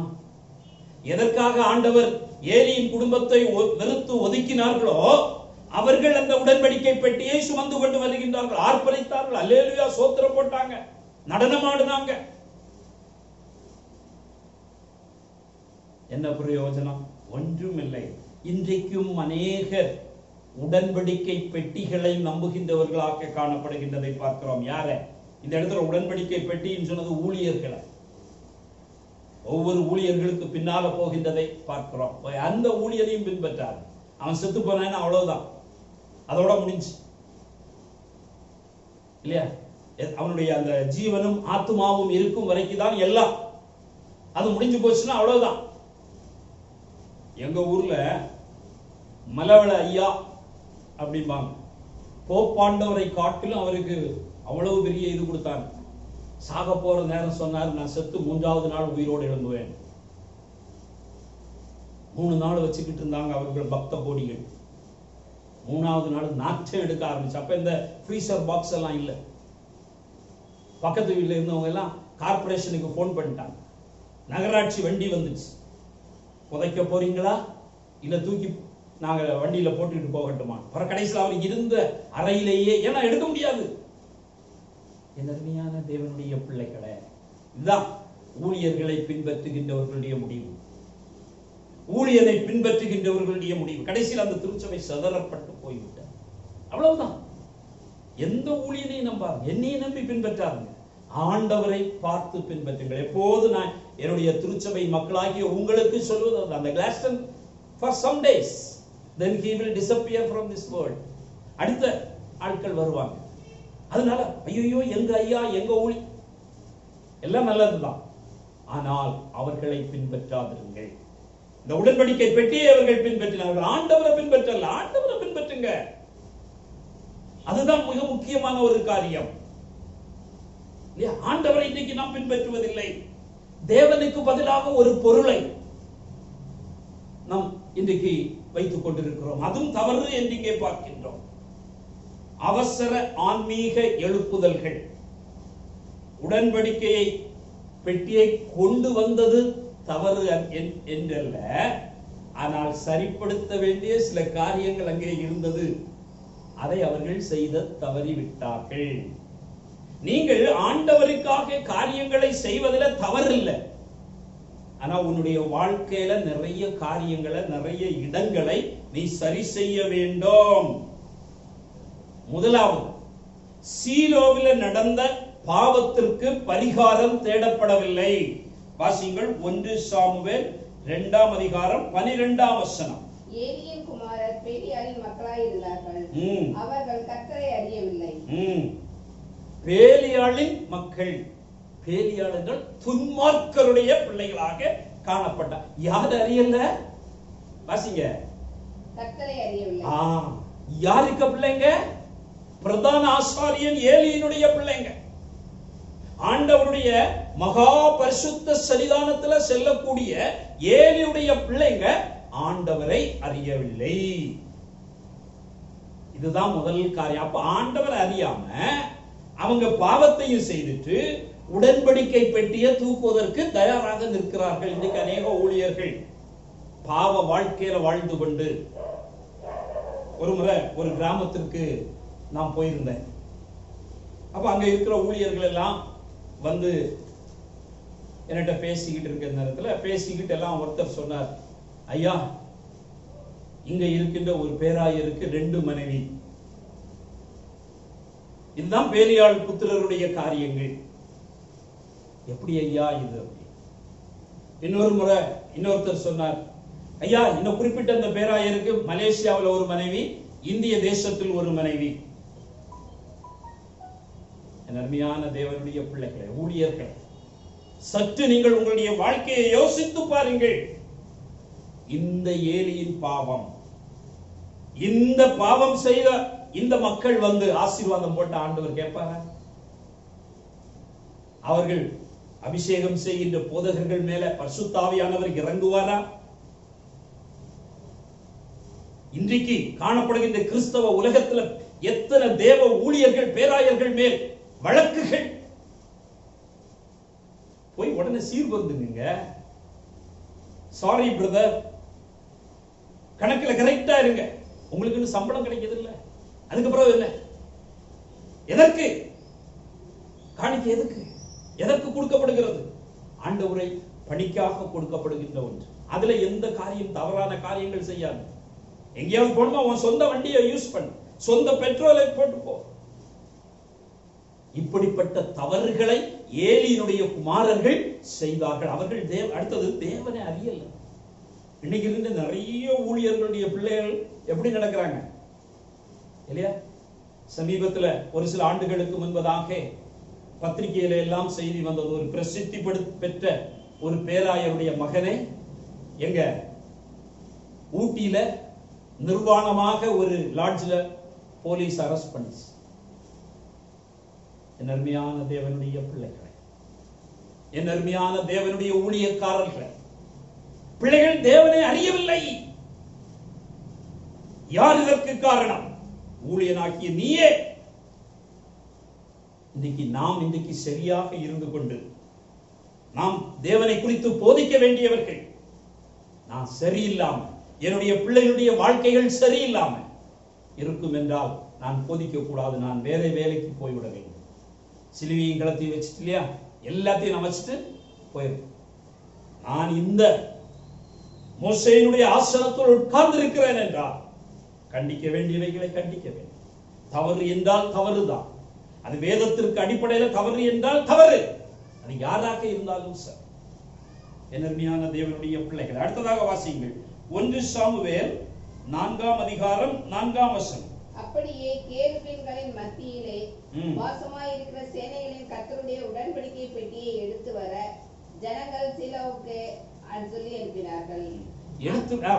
போதுங்க, நீங்க இன்னும் வீட்டுல அதை இருக்கு வாசித்து பாருங்க. சொல்லி அனுப்பினாங்க, போனாங்க. இந்த தேவனை அறியாதவன் உடன்படிக்கை பெட்டியை சுமந்துட்டு வர்றான். அதற்கு முன்னால பாவ நிவாரண பலி, குற்ற நிவாரண பலி எல்லாம் செய்யப்பட வேண்டும். பாவ பரிகாரம் செய்யப்பட வேண்டும். ஏலி என்ன செய்திருக்கணும்? நீ இந்த பெட்டியை தூக்குறதுக்கு லாயக்கற்றவன், ஒரு நல்ல ஒரு பிரதான ஆசாரியன் அதை செய்திருக்க வேண்டும். நீ அதை தொடாத போ என்று சொல்லி கர்த்தரால் வேறு சிலரை பரிசுத்தப்படுத்தி அவன் அந்த உடன்படிக்கை பெட்டியை சுமக்க செய்திருக்க வேண்டும். இன்னைக்கு அநேக தேவ ஊழியர்கள் அப்படித்தான் தங்களுடைய பிள்ளைகளை கண்டிக்க மாட்டாங்க.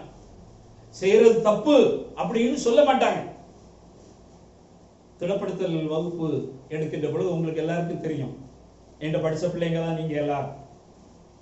என் மகா சின்னவா திடப்படுத்தல்ல அன்னைக்கு என்ன சொல்லல, விசுவாச பிரமாணம் சொல்லல. எல்லாருக்கும் 1 அடி கொடுத்தேன், அவளுக்கு 2 அடி. நீங்க அவள்கிட்ட கேட்டு பாருங்க, நீ ஏன் ஐயருடைய மகா, நீ ஏன் அதை படிச்சுட்டு வரல? அதுதாங்க ஒரு ஊழியக்காரனுடைய ஒரு நிலைமை. நம்முடைய பிள்ளைகளாக இருக்கலாம், தவறு செய்வார்கள் என்றால் தவறுதான், கண்டி. உடன்படிக்கை பெட்டி தொடக்கூடாதவன், அவன் தேவனை அறியாதவன், ஆண்டவருக்கு ஒப்பு கொடுக்கல, விபச்சாரம் செய்து கொண்டிருக்கிற எத்தனை பெண்களுடைய வாழ்க்கையை கெடுத்தான்னு பாருங்க. அவன் போய் உடன்படிக்கை பெட்டியை தூக்கிட்டு வர்றான். பாவ பரிகாரம் செய்யப்படவில்லை, குற்ற நிவாரண பலி செலுத்தப்படவில்லை, எதுவும் செலுத்தப்படல. உடன்படிக்கை பெட்டி உடனே என்ன நினைச்சிட்டாங்க? ஆண்டவருடைய மகிமை வந்துரும். 1 சாமுவேல் 4ஆம் அதிகாரம் 22ஆம் வசனம். தேவனுடைய பெட்டி பிடிபட்டு போனபடியினால் மகிமை இஸ்ரவேலை விட்டு விலகி போயிற்று. மகிமை இஸ்ரவேலை விட்டு விலகி போயிற்று. எந்த பெட்டிக்கு மேல நம்பி இருந்தானோ, எந்த பெட்டிக்கு மேல தன்னுடைய நம்பிக்கையை வைத்திருந்தானோ, அந்த பெட்டி பிடிபட்டு போயிற்று. அருமையான தேவனுடைய பிள்ளைகளே, காரணம் என்ன? அங்க அவங்க முதல் காரணம், அவங்க அந்த பெட்டியைத்தான் நம்பினாங்க, ஆண்டவரை நம்ப. இன்றைக்கு ஜெப சாவி கொடுக்கப்படுகிறது, ஜெப துணி கொடுக்கப்படுகிறது, வேற என்னது கிருபாசனம் கொடுக்கப்படுகிறது. இதை வாங்கி வீட்டுல வச்சிருந்த உடனே நீ பரலோகத்துக்கு போயிருவியா? இல்ல ஆண்டவர் உன்னோட கூட வருவாரா? இல்ல. நீ ஜெப சாவி வச்சிருந்தாலும் சரி, ஜெப கிருபாசனம் வச்சிருந்தாலும் சரி, ஜெப துணி வச்சிருந்தாலும் சரி, எத்தனை எக்காலம் முழங்கினாலும் நீயும் நானும் ஆண்டவரை தரிசிக்க முடியாது. ஆண்டவருடைய வாழ்க்கையிலே வர வேண்டும், ஆண்டவருடைய கிறிஸ்தவ ஜீவியத்திலே கடந்து வர வேண்டும். அப்படி அவர் வந்தால்தான் அதற்கு செய்ய வேண்டிய சில காரியம் இருக்கு, அதெல்லாம் செய்யணும்.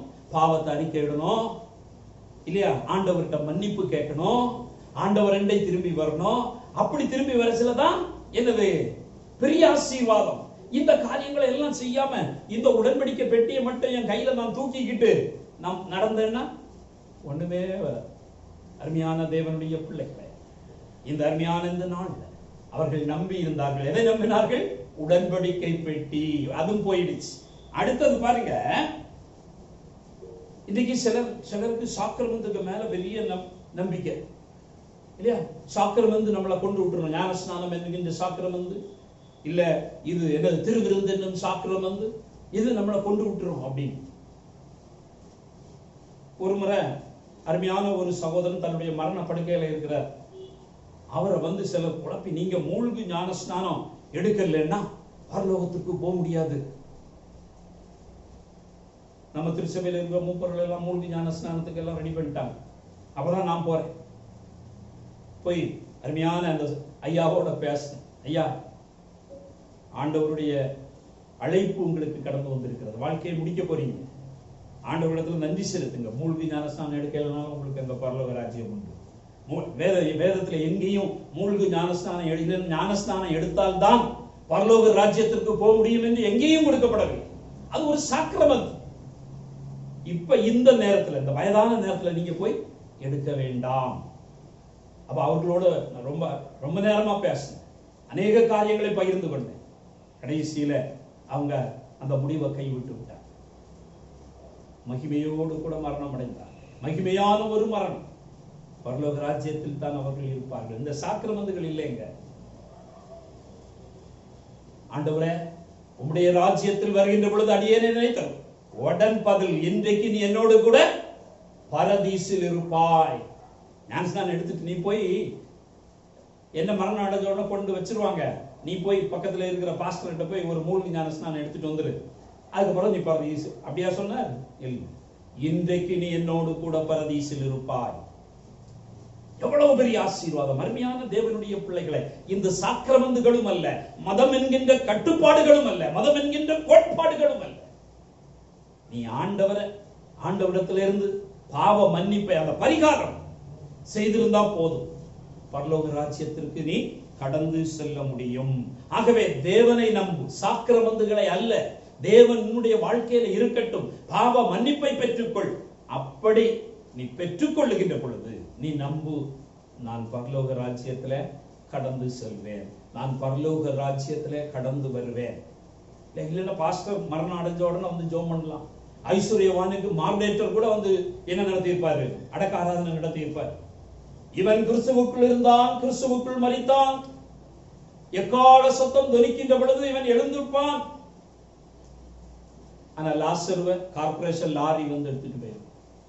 யாரையும் இங்க எல்லாரும் வந்து ஜெபம் பண்ணாங்க. கல்லறையில கூட ஒருவேளை எழுதி வச்சிருப்பான், தேவ எக்காலம் கேட்கின்ற பொழுது இவன் முதலாவது எழுந்திருப்பான். ஆனா நிலைமை பார்த்தீங்க இல்ல, ஆண்டவர் அதைத்தான் சொன்னார். என் அருமையான தேவனுடைய பிள்ளைகளை, இந்த உலக சடங்காச்சாரங்களும் இந்த உலக காரியங்களும் அல்ல, நான் கிறிஸ்துவுக்காக என்னுடைய வாழ்க்கையை ஒப்பு கொடுத்திருக்க வேண்டும்.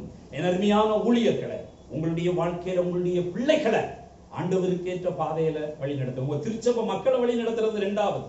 முதலாவது உன்னுடைய குடும்பத்தை நீ வழி நடத்து, உன்னுடைய பிள்ளைகளை வழி நடத்து. ஒரு முறை ஒருத்தர் என்ன சொன்னாங்க, எங்க பாஸ்டர் அம்மா சர்ச்சுக்கே வர மாட்டாங்க, போச்சு, முழுசும் போச்சு. ஏன் அப்படின்னு? இல்ல சில காரியங்கள், அதனால எங்க பாஸ்டர் அம்மா வரமாட்டாங்க. அந்த பாஸ்டர் ஊழியம் செய்து என்ன பிரயோஜனம்? ஒரு பிரயோஜனமும் இல்லை. அருமையான தேவனுடைய பிள்ளைகளே, நீங்கள் யோசித்து பாருங்க. ஊழியர்களே, நீங்க சற்று யோசித்து பாருங்க. உங்க வாழ்க்கைய, உங்க மனைவி, உங்க பிள்ளைங்க ஆண்டவர் அண்டை கடந்து வர வேண்டும். அத முதலாவது எருசலேமில் எங்க சுவிசேஷம், அதற்கு அடுத்தபடியாக யூதேயா, மற்ற இடங்களுக்கு. எனக்கு எருசலேம், எனக்கு வீடு சரியில்லை அப்படின்னா பிறகு நான் என்ன பிரயோஜனம்? இல்லையா? ஊழியம் சரி. பழைய பாட்டுல மோசேயும் அப்படித்தான், ஏலியும் அப்படித்தான், சாமுவேலும் அப்படித்தான். பிள்ளைகளை ஆண்டவருக்கு ஏற்ற பாதையில வளர்க்க தவறிவிட்டார்கள். இன்றைக்கு நாம் ஆண்டவரை நம்புவோம். எந்த மனிதரையும் நம்பாதுங்க, எந்த மனுஷ காரியங்களையும் நம்பாது. ஆண்டவரை நம்புங்க. பிசாசு பலன் கொள்ள நீங்கள் ஒரு நாளும் அனுமதி கொடாதிருங்கள். ஆண்டவரை தேடுங்கள். ஆண்டவர் உங்களோடு கூட வர இடம் கொடுங்கள். ஆண்டவர் உங்களுடைய குடும்பத்தோடு கூட வர இடம் கொடுங்கள். நிச்சயமாக உங்களுடைய வாழ்க்கை ஆசீர்வதிக்கப்பட்ட ஒன்றாக இருக்கும். இஸ்ரவேலர் 3 தவறுகளை செய்தார்கள். புறப்பட்டார்கள். ஆண்டவர் வந்திருக்கிறாரா என்பதை பற்றி அவர்கள் கவலைப்படவில்லை. 2வது நினைத்தனர், நினைச்சாங்க, அவ்வளவுதான். ஆனால் அதற்கான காரியங்களை செய்யவில்லை. 3வது நம்பினார்கள். யாரை நம்பல? ஆண்டவரை நம்பல. அவர்கள் அதற்கு பதிலாக எதை நம்பினார்கள்? உடன்படிக்கை பெட்டியை நம்பினார்கள். நம்முடைய திருச்சபையின் வரலாற்றை நீங்கள் படித்து பார்க்கின்ற பொழுது சிலுவை போர்கள் என்று 3 போர், 1ஆம் சிலுவை போர், 2ஆம் சிலுவை போர், 3ஆம் சிலுவை போர், 3 போர்கள் நடைபெற்றிருக்கும். அது ஏன் சிலுவை போர்கள் என்று அழைக்கப்பட்டதுன்னா, அந்த சிலுவைக்கு, அந்த போருக்கு செல்கின்ற எல்லாரும் தங்களுடைய மார்பில சிலுவை அணிந்து கொண்டார்கள். என்ன நினைத்தாங்க? இந்த சிலுவை அவங்களுக்கு வெற்றியை கொடுக்கிறோம். இல்லை, 2வது தடவை தோல்வி அடைந்த பொழுதுதான் எண்ணினார்கள், ஏன் நாம் சிலுவையை நம்பிக்கொண்டிருக்கிறோம். யாரை நம்பல? ஆண்டவரை நம்ப. 3வது சிலுவை போர்ல ஆண்டவரை நம்பினாங்க, வெற்றி பெற்றார்கள். இன்றைக்கு உன்னுடைய கிறிஸ்தவ வாழ்க்கை இந்த சிலுவையோ வேறு எதையும் நம்பாதே, ஆண்டவரை நம்பு, வெற்றி நிச்சயம். புறப்பட்டனர், நினைத்தனர், நம்பினர். 3 தவறான காரியங்களை செய்தார்கள், தோல்வியை சந்தித்தார்கள். இன்றைக்கு உன்னுடைய கிறிஸ்தவ ஜீவியத்துல இந்த 3 தவறுதலான காரியங்களையும் செய்வாய் என்றால் நீயும் தோல்வியை தான் சந்திக்க வேண்டும். ஜெபிப்போம். அன்பின் ஆண்டவரே, இஸ்ரவேலர் செய்த தவறுகளை குறித்து நாங்கள் இன்றைக்கு தியானித்தோம். ஆண்டவரே, ஊழியர்களாகிய நாங்களும் ஆண்டவரே ஏலி தவறியது போல தவறி விடுகின்றோம். ஆண்டவரே, மன்னிப்பீராக. பிள்ளைகளுக்கும் மனைவிக்கும் ஆண்டவரே ஏற்ற கிறிஸ்தவ வாழ்க்கையை அமைத்துக் கொடுக்கின்றவர்களாக காணப்பட நீர் கிருபை செய்தவர்கள வேண்டுமாறு ஜெபிக்கிறோம். மரணம் நம்மை பிரிக்கும் வரை என்று ஆண்டவரே கணவன் மனைவியும் உம்முடைய சமூகத்துல நாங்கள் வாக்கு கொடுத்திருக்கிறோம். ஆண்டவரே, மரணம் எங்களை பிரிக்கிற வரைக்கும் நாங்கள் ஒருவரை ஒருவர் நேசிக்கவும், ஆண்டவரே ஒருவரோடு ஒருவர் ஐக்கியமாய் இருக்கவும், அப்படிப்பட்ட ஒரு குடும்ப வாழ்க்கையை நாங்கள் கட்டி எழுப்புகின்றவர்களாக காணப்பட ஆண்டவரே நீர் கிருபை செய்தவர்கள வேண்டுமாறு ஜெபிக்கிறோம். எங்களுக்கு நீர் பிள்ளைகளை கொடுத்திருக்கின்றீர், அதற்காக நன்றி செலுத்துகின்றோம். அவர்களை உமக்கேற்ற பாதையில நாங்கள் வளர்க்கின்றவர்களாக காணப்பட ஆண்டவரே நீர் எங்களுக்கு கிருபை செய்தவர்கள வேண்டுமாறு ஜெபிக்கிறோம். இயேசுவின் மூலம் ஜெபங்கேளும் நல்ல பிதாவே, ஆமென். நாம் அனைவரும் எழுந்து ஜெப புஸ்தகத்துல 13ஆம் பக்கத்தில் இருக்கின்ற அப்போஸ்தலர் விசுவாச பிரமாணத்தின் மூலமாக நம்முடைய விசுவாசத்தை அறிக்கை செய்வோம். வானத்தையும் பூமியையும் சர்வ வல்லமையுள்ள பிதாவாகிய தேவனை விசுவாசிக்கிறேன். அவருடைய ஒரே குமாரனாகிய நம்முடைய நாதர் இயேசு கிறிஸ்துவை விசுவாசிக்கிறேன். அவர் பரிசுத்த ஆவியினாலே கன்னிமரியாளிடத்தில் உற்பவித்து பிறந்தார்.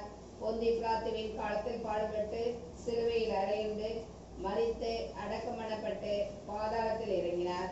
3ஆம் நாள் மரித்தெழுந்து எழுந்தருளினார். பரமண்டலத்துக்கு ஏறி சர்வ வல்லமையுள்ள பிதாவாகிய தேவனுடைய வலது பார்சத்தில் வீற்றிருக்கிறார். அவரிடத்திலிருந்து உயிரோடையும் மரித்தோரையும் நியாயத்திற்கு வருவார். பரிசுத்த ஆவியை விசுவாசிக்கிறேன். பொதுவாயிருக்கிற பரிசுத்த சபையும் பரிசுத்தவான்களுடைய ஐக்கியமும் பாவ மன்னிப்பும் சரீர உறுத்தலும் நித்திய ஜீவனும் உண்டு என்று விசுவாசிக்கிறேன். ஆமென். கர்த்தர் தாமே நாம் ஒவ்வொருவரையும் இந்த விசுவாசத்துல நிலைநிறுத்தி நித்திய ஜீவ கரையிலே சேர்ப்பாராக. ஆமென். உட்காருவோம். அறிவிப்புகள்.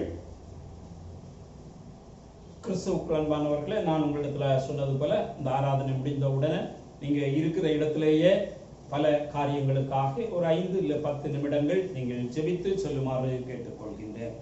அதே போல செவ்வாய்க்கிழமை தோறும் உபவாசம் இருந்து நீங்கள் உபவாசம் ஜெபிக்கின்றவர்கள் உங்களுடைய இல்லங்கள்ல நீங்கள் ஜெபத்திலே தொடருமாறு உங்களை நான் கேட்டுக்கொள்கின்றேன். நம்முடைய நின்று போய் இருக்கின்ற கட்டுமான பணிகள் எல்லாம் நடைபெறலாம் என்று அரசாங்கம் அனுமதி கொடுத்திருக்கிறது. ஆகவே விரைவில் நம்முடைய ஆலய கட்டுமான பணிகள் எல்லாம் துவங்கிவிடும். அதற்காக நீங்கள் ஜெபியுங்கள். அநேகமாக கர்த்தருக்கு சித்தமானால் வருகின்ற 24ஆம் தேதியிலிருந்து நம்ம ஆலயங்களில ஆராதனைகள் நடத்துவதற்கு அரசாங்கம் அனுமதி கொடுக்கும் என்று விசுவாசிக்கிறேன். ஆகவே நீங்களும் ஜெபியுங்கள்.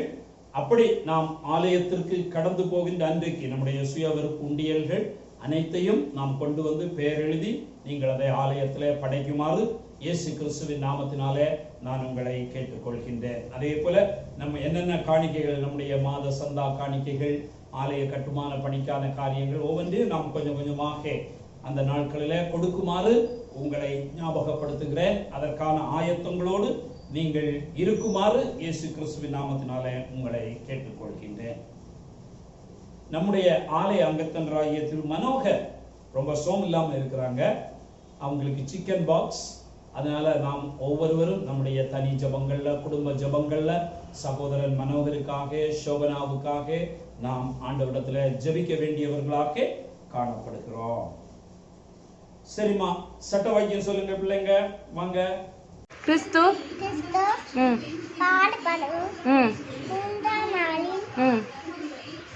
மரித்தோர் எழுந்திருக்கவும் வேண்டியதாய் லூக்கா 44:46.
சங்கீதம் 24:1. பூமியும் அதனிடமும் உலகமும் அடி உள்ள குடிகளும் கர்த்தா உடையது. ஆமென். தலைப்பு பகிர்ந்து கொள்ளல். எழுதியிருக்கிறபடி இயேசு பாதுகாவும் 3ஆம் நாள் மருத்துவருந்து எழுதிருக்கவும் அது நேற்றுதான் இருந்தது. பகிர்ந்து கொள்ளுதல். அப்பொழுது வேத வாக்கியங்களை அறிந்து கொள்ளும்படி அவர்களுடைய மனதை அவர் திறந்து அவர்களை நோக்கி. தலைப்பு பகிர்ந்து கொள்ளல். லூக்கா 24:45-46. அப்பொழுது வேத வாக்கியங்களை அறிந்து கொள்ளும்படி அவர்களுடைய மனதை அவர் திறந்து அவர்களை நோக்கி. எழுதியிருக்கிறபடி கிறிஸ்து பாடுபடவும் 3ஆம் நாளில் மரித்தோரிலிருந்து எழுந்திருக்கவும் வேண்டியதாய் இருந்தது. ஆமென். தலைப்பு பகிர்ந்தளித்தல். லூக்கா 24:45-46. அப்பொழுது வேத வாக்கியங்களை அறிந்து கொள்ளும்படி அவர்களுடைய மனதை அவர் திறந்து அவர்களை நோக்கி. எழுதியிருக்கிறபடி கிறிஸ்து பாடுபடவும் 3ஆம் நாளில் மரித்தோரிலிருந்து எழுந்திருக்கவும் வேண்டியதாய் இருக்கிறது. தலைப்பு பகிர்ந்து கொள்ளல். லூக்கா 24:45-46. அப்பொழுது வேத வாக்கியங்களை அறிந்து கொள்ளும்படி அவர்களுடைய மனதை அவர் திறந்து அவர்களை நோக்கி. எழுதியிருக்கிறபடி கிறிஸ்து பாடுபடவும் 3ஆம் நாளில் மரித்தோரிலிருந்து எழுந்திருக்கவும் வேண்டியதாயிருந்தது. ஆமென். பகிர்ந்து கொள்ளுதல். லூக்கா 24:45-46. அப்பொழுது வேத வாக்கியங்களை அறிந்து கொள்ளும்படி அவர்களுடைய மனதை அவர் திறந்து அவர்களை நோக்கி. எழுதியிருக்கிறபடி கிறிஸ்து பாடுபடவும் 3ஆம் நாளில் மரித்தோரில் எழுந்திருக்கவும் வேண்டியதாயிருந்தது. தேங்க்யூ. தலைப்பு பகிர்ந்து கொள்ளல். லூக்கா 24:45-46. அப்பொழுது வேத வாக்கியங்களை அவர் அறிந்து கொள்ளும்படி அவர்களுடனே மனத்தை அவர் திறந்து அவர்களை நோக்கி. எழுதியிருக்கிறபடி கிறிஸ்து இவ்விடமாய் பாடுபடவும் 3ஆம் நாளில் மரித்தோரில் இருந்து எழுந்திருக்கவும் வேண்டியதா இருந்தது. ஆமென். லூக்கா 24:45-46. அப்பொழுது வேதவாக்கியங்களை அவர் அறிந்து கொள்ளும்படி அவர்களுடைய மனதை அவர் திறந்து அவர்களை நோக்கி, எழுந்திருக்கிறபடி கிறிஸ்து பாடுபடவும் 3ஆம் நாளிலே மரித்தோரில் இருந்து எழுந்திருக்கவும் வேண்டியதாய் இருந்தது. தலைப்பு பகிர்ந்து கொள்ளல். லூக்கா 24:45-46. அப்பொழுது வேதவாக்கியங்களை அறிந்து கொள்ளும்படி அவர்களுடைய மனதை அவர் திறந்து அவர்களை நோக்கி, எழுதியிருக்கிறபடி கிறிஸ்து பாடுபடவும் 3ஆம் நாளில் மரித்தோரிலிருந்து எழுந்திருக்கவும் வேண்டியதாய் இருந்தது. ஆமென். தலைப்பு பகிர்ந்து கொள்ளல். லூக்கா 24:45-46. அப்பொழுது வேதவாக்கியங்களை அறிந்து கொள்ளும்படி அவர்களுடைய மனதை அவர் திறந்து அவர்களை நோக்கி, எழுதியிருக்கிறபடி கிறிஸ்து பாடுபடவும் 3ஆம் நாளில் மரித்தோரிலிருந்து எழுந்திருக்கவும் வேண்டியதாய் இருந்தது. Luke chapter 24 verse 45-46. Then he opened their mind so they could understand the scriptures. He told them, "This is what is written: the Messiah will suffer and rise from the dead on the third day." Amen. லூக்கா 24:45-46. அப்பொழுது வேதவாக்கியங்களை அறிந்து கொள்ளும்படி அவர்களுடைய மனதை அவர் திறந்து அவர்களை நோக்கி, எழுதியிருக்கிறபடி கிறிஸ்து பாடுபடவும் 3ஆம் நாளில் மரித்தோரிலிருந்து எழுந்திருக்கவும் வேண்டியதாக இருந்தது. அடுத்த வார சட்ட வாக்கியம் நோட் பண்ணிக்கிங்க. தலைப்பு ஆவியானவர். தலைப்பு ஆவியானவர். வேத பகுதி யோவான் 14ஆம் அதிகாரம் 13ஆம் வசனம் 14ஆம் வசனம். ஒரு முறை கூட சொல்றேன். தலைப்பு ஆவியானவர்.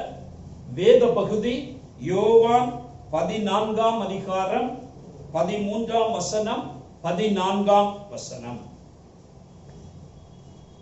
இந்த வாரத்துல தங்களுடைய பிறந்த நாட்களை கொண்டாடுவோர் mister Edward Selvam, missus Annamuthammal, baby அமதா சோலே, granddaughter of Reverend Jacob Russlight, Miss Elena Everlice, daughter of Mr.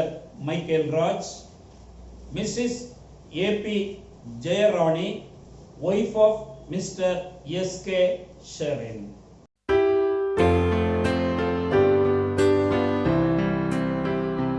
கர்த்தாவே யுக யுகமாய் என் துணையாயினீர். நீரினும் வரும் காலமாய் என் நம்பிக்கையாவீர். 1000 ஆண்டு உமக்கு ஓர் நாளை போலாமே. யுகங்கள் தேவரீருக்கு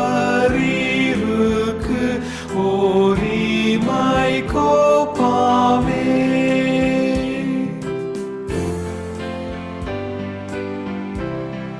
திருமண ஆண்டு நிறைவு விழாக்களை கொண்டாடும் குடும்பம் missus and mister T Selvin, missus and mister J Michael Raj, missus and mister Gnanraj Israel, missus and mister S K. Sherin.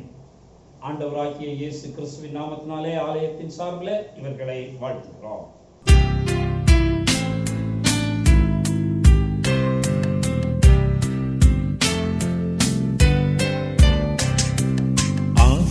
ஆசீர்வதியும் கர்த்தரே, ஆனந்தமிகவே நேசாவுதியும் சுத்தரே, நித்தம் மகிழவே வீசிரோவான ஜோதி கதிரிங்கே நேசியாயம் மனமானமே. ஆசாரியரும் வான்ராஜனும் ஆசீர்வதித்திடும். சபையாக நாம் இவர்களுக்காக ஜெபிப்போம். அன்பின் ஆண்டவரே, நாட்களையும் நிமிடங்களையும் நன்மையினாலும் கிருபையினாலும் முடிசூட்டுகின்றவரே, இந்த வாரத்திலே தங்களுடைய பிறந்த நாட்களை கொண்டாட போகின்றவர்களுக்காக ஜெபிக்கிறோம். உம்முடைய கிருபை, உம்முடைய ஆசீர்வாதம், பாதுகாவல் பிள்ளைகளோடு கூட இந்த புதிய ஆண்டுல தங்கி இருக்க வேண்டுமாறு ஜெபிக்கிறோம். திருமண ஆண்டு நிறைவு விழாக்களை கொண்டாட போகின்றவர்களுக்காக ஜெபிக்கிறோம். ஆண்டவரே, நீர் பாதுகாத்துக் கொள்ளும். குடும்ப வாழ்வில உம்முடைய ஆலயத்திலிருந்து நாங்கள் ஆசீர்வதிக்கிறோம். ஆசீர்வதிக்கப்பட்ட ஒரு வாழ்க்கையாக காணப்பட கிருபை செய்யும். இயேசுவின் மூலம் ஜெபம் கேளும் நல்ல பிதாவே, ஆமென். நாம் அனைவரும் எழுந்து முடிவு பாமாலையாக நம்முடைய பாமாலைக்கு கிறிஸ்தவ பாமாலை கீர்த்தனைகளில 282வது பாமாலை 282 துக்க பாரத்தால் இழைத்து நொந்து பானாயோ, ஆற்றிக் கொள்வார் உன் நேசரண்டை வராயோ என்கின்ற 282வது பாமாலை எழுந்து பாடுவோம்.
புஸ்தகத்துல 13ஆம் பக்கம் 13.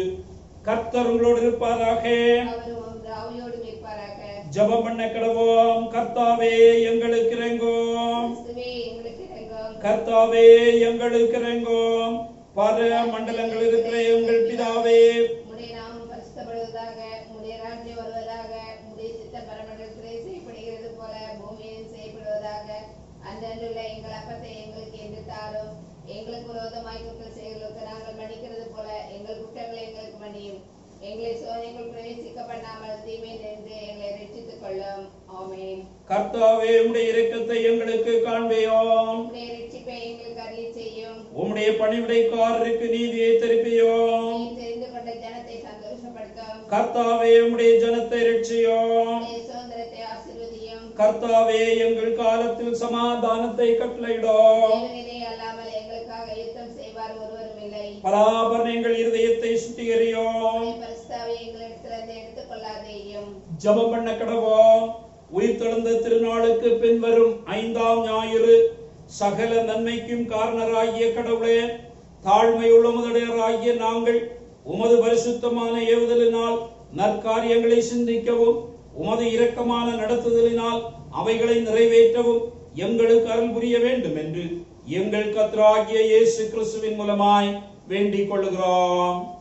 ஆமென். தோத்திர ஜெபத்தை சேர்ந்து எடுப்போம். என் ஆத்துமாவே கர்த்தரை ஸ்தோத்திரி, என் முழு உள்ளமே அவருடைய பரிசுத்த நாமத்தை ஸ்தோத்திரி. என் ஆத்துமாவே கர்த்தரை ஸ்தோத்திரி, கர்த்தர் செய்த சகல உபகாரங்களை மறவாதே. ஆமென். தேவனுடைய இரக்கமுள்ள கிருபைக்கும் பராமரிப்புக்கும் உங்களை ஒப்புவிக்கிறோம். கர்த்தர் உங்களை ஆசீர்வதித்து காக்க கடவர். கர்த்தர் தம்முடைய முகத்தை உங்கள் மேல் பிரகாசிக்க பண்ணி உங்கள் மேல் கிருபையாயிருக்க கடவர். கர்த்தர் தம்முடைய முகத்தை உங்கள் மேல் பிரசன்னமாக்கி இப்பொழுதும் எப்பொழுதும் உங்களுக்கு சமாதானம் கட்டளையிட கடவர்.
ஜெப புஸ்தகத்துல 324வது பாமாலை 324 பாதை காட்டுமா யெகோவா பரதேசியான நான் என்கின்ற பாமாலை 324 எழுந்து பாடுவோம்.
ஜீவ தண்ணீர் ஊரும்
சேர்ப்பீர் மோட்சத்தில். கீத வாழ்த்தல் கீத வாழ்த்தல் உமக்கென்றும் பாடுவேன். ஜெபிப்போம். அன்பின் ஆண்டவரே, இந்த நாளில நாங்கள் உம்மை ஆராதிக்கும்படியாக உம்முடைய வசனங்களை கேட்கும்படியாக நீர் எங்களுக்கு பாதுகாப்பை கொடுத்தீர், ஆசீர்வதித்தீர், பாதுகாத்தீர், வழி நடத்தினீர். நன்றியோடு கூட உம்மை ஸ்தோத்திரிக்கிறோம் ஆண்டவரே, உம்மை ஸ்தோத்திரிக்கிறோம். ஒரு புதிய வாரம் பிள்ளைகளுக்கு முன்பதாக வைக்கப்பட்டிருக்கின்றது. இந்த புதிய வாரத்துல உம்முடைய பிள்ளைகள் செய்ய போகின்ற எல்லா அவர்களுடைய அன்றாட கடமைகளில, அவர்களுடைய தொழில்களில ஆண்டவரே உம்முடைய கிருபை கூட தங்கி இருக்க வேண்டுமாறு ஜெபிக்கிறோம். விசேஷமாக இந்த கொடிய விஷ கிருமி இடத்திலிருந்து ஆண்டவரே எங்களுடைய குடும்பத்தின் பிள்ளைகள் ஒவ்வொருவரையும் நீர் பாதுகாத்தரல வேண்டுமாறு ஜெபிக்கிறோம். இரத்த கோட்டைக்குள்ளே ஒப்பு கொடுக்கிறோம். நீர் இரத்த கோட்டைக்குள்ளே பாதுகாத்து வழி நடத்துவீராக. துதி கன மகிமை அனைத்து உமக்கு செலுத்துகிறோம். மீட்பர் இயேசுவின் மூலம் ஜெபங்களும் நல்ல பிதாவே, ஆமென். கர்த்தர் உங்களோடு இருப்பாராக. சமாதானத்தோடே போக கடவார். நன்றி.